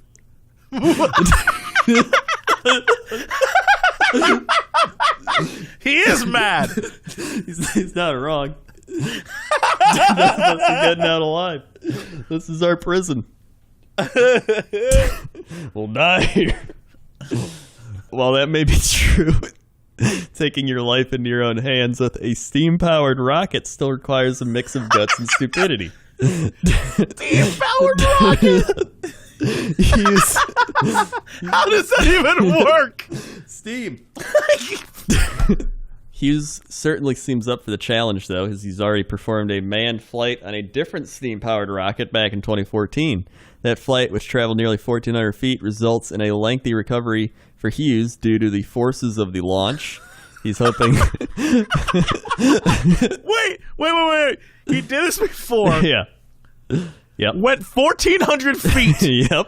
1,400 feet. Yep. Crashed. Yep. Had a lengthy recovery. Yeah. And he thought to himself, I can make it a mile. He thinks things will go more smoothly this time around. But we know that's not going to happen because, as this article says, he's canceled the launch. You know what? Maybe he's not so mad after all. He's sensible Mike. The man who's planning to launch himself in a homemade rocket to draw more attention to the round Earth conspiracy went viral and has now announced that the launch is canceled. Mike Hughes, a limo driver and stuntman who is no stranger to amateur rocket launches, revealed via a YouTube video that his launch plans have hit a couple of pretty serious snags. Go on. It seems that in all his preparation for the event, Hughes failed to actually get written permission confirming that he was allowed to launch the rocket. I was about to say. It turns out that launching yourself a mile into the air in a rocket you built in your driveway does require a permit or two. Hughes claims he has contacted the local Bureau of Land Management for permission to launch the rocket over a deserted patch of public land near Amboy, California, and was told that it would be left up to the FAA. Now, local officials say they never heard from Hughes, and he most certainly was never given a permit for such an event. Hughes also notes that the FAA would never have permitted the launch anyway. Oh my god, I clicked. It's the video. And he sounds like the ramblings of a crazy person. He's not but he's like, I think I believe what I do. If you just put like a phone filter effect on him, he'd be calling George right now. Yeah. Like, take a look at that. Just give that a skim. Okay. Mad Mike Hughes has the hair of a crazy person. Yeah, he does. I haven't even clicked the video yet. Oh my god. Wait, is the music... Wait, hold on. No, this is someone else part of it? putting it over it. Oh god, I thought the music was in the video. No. I was like, wait, is he explaining the FAA in the background? It's like, wop, wop, wop, wop, wop, yeah. Wop, wop, wop, wop, wop, wop. I thought this is part of the video he made. Well, I mean, that's the video he made. It's just this guy put the music over it. Wop, wop, wop, wop, wop, wop, wop, wop, wop, wop. He's just like, I told what to do it there, and I tried to do the rocket, but the rocket was just not good. Meanwhile, Vsauce has a video with 17 million views that says, is Earth actually flat? Here's the thing. Vsauce. I get you're supposed to be a science channel, but that is the biggest clickbait title in the world. Yeah. In the world. Oh my god. On top of all that, the rocket launcher, which is a repurposed motorhome, broke down when they were about to transport it to the original launch site. Hughes said a few hours of work got the launcher back to its feet, but overcoming the law is a bit more difficult. It's not easy because it's not supposed to be easy. the would-be Rocket Man says. Now Hughes says he plans to use a new patch of land that is privately owned and that he's already scouted the launch site on Google Earth. The new extreme... All right, time out. Right. I need to go back a little bit. Vsauce. Right. Vsauce. Right. Has another video called "Did the Past Really Happen?" What? I'm. You know what? I'm putting Vsauce on blast. You are literally clickbait now. That's I don't know. I don't know if you think you're like science-y and cool, but you are clickbait. You are literally clickbait right now. It is. I don't. That's. They've become BuzzFeed. I just can't even. Listen. All right, I have to click off of this. All of their things are like, what if the moon was a disco ball? I'm done. I can't. That's not science. That's not science, Vsauce. That's not science. That is Vsauce. What if bears were people? What if people were bears? What if dogs could talk to you? What's the deal with dogs? I mean, what's the deal with peaches? What's the deal with airplanes? Why put peaches in a can? Kramer. All right, what are we doing? I don't know. Apparently, the next launch is slated for this week. However, he wants to still launch this week. So this guy just wants to die very badly. You know what? We can check back in on him.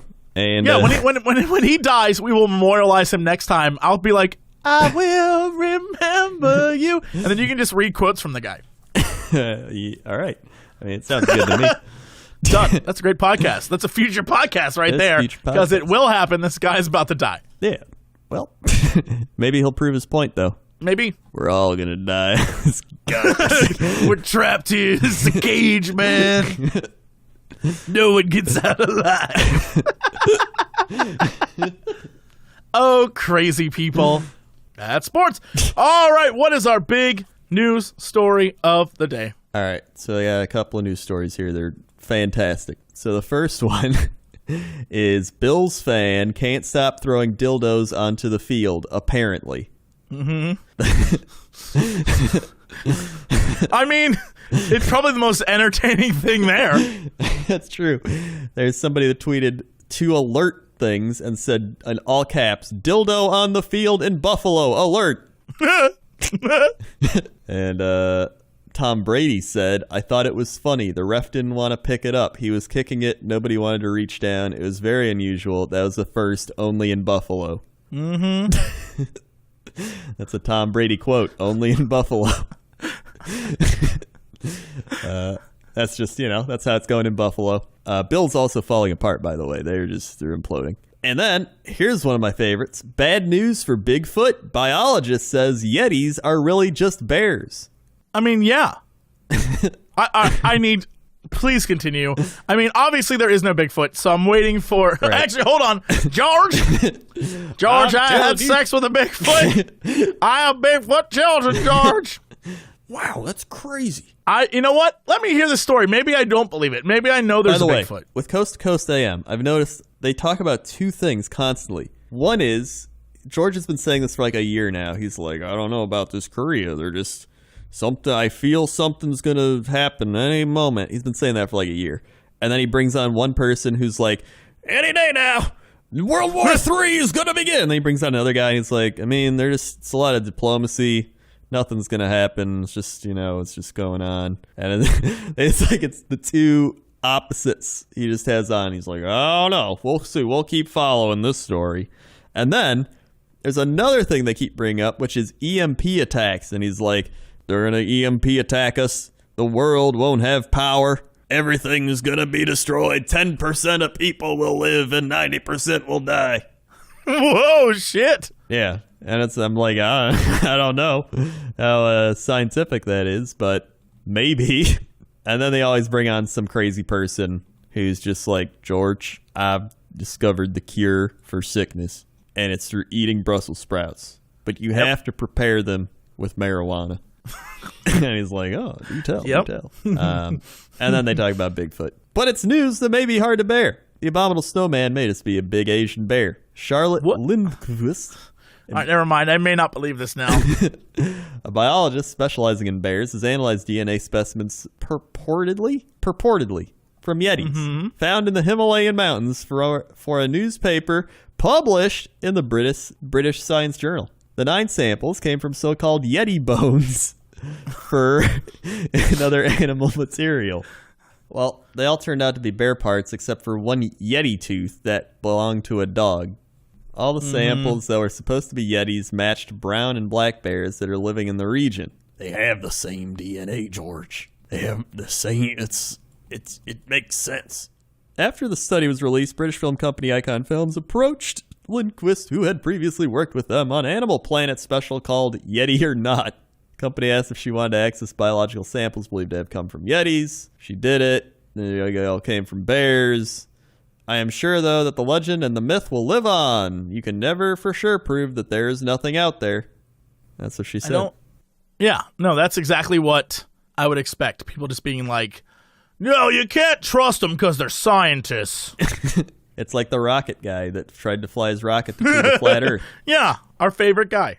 The other story I found, Jesus' statue's butt was hiding a 240-year-old secret message. Go on. A statue of Jesus on display at a cathedral in Spain has been hiding a secret message for hundreds of years in the most unlikely place. It is tucked away in a hidden compartment in the statue's rear end. Quote, although it is usual for many sculptures to be hollow, it is not so much to find handwritten documents inside, said historian Elfrind Arroyo, a member of the Holy Week Brotherhood of Sotilo de la Rebra, according to Science Alert. The statue, called Cristo del Meris, had been removed from a church in northern Spain for restoration when workers noticed a hidden compartment beneath a cloth that covered the statue's butt. Inside the statue was a letter penned in 1777 by Joaquin Minguez. Can we just get you on a stream where you just pronounce old Italian names? I think it was Spanish. Oh, okay. I'm sorry. You don't even know the language. What was that name again? Joaquin Minguez. Perfect. A chaplain of the Cathedral of Burgo de Osma. Minguez's letter discussed the statue and others created by the same sculptor and detailed what life was like in a community 240 years ago. He described popular games of the day, including cards and ball. And we noted that typhoid... Cards and ball! Cards and ball. Oh, shit. I like how they just had a game called Ball. Like cards and ball. You know? You boys want to go play some ball? What kind of ball? Ball. Ball. It also noted that typhoid and malaria were common. Great. Sounds awesome. Sounds like a great place to be. He also revealed that the main crops were wheat, rye, barley, and oats. Wait, why would he write this here, put it in Jesus' butt? Why wouldn't this exist in like a history book? Yeah, I don't know. Is he like, somebody will find this one day? One day they'll find this up Jesus' butt, and it will be hilarious. The harvest has been plentiful for many years, he wrote, referring to the vineyards of his hometown, Inverse reported. Although the original document will be sent to the Archbishop, a copy was returned to the statue's headquarters for posterity. There we go. Excellent. There we go. Great. Yeah. We learned a little more about history. Yeah. Thank you, Jesus' butt. We now know they played cards and ball. Ball. And ball.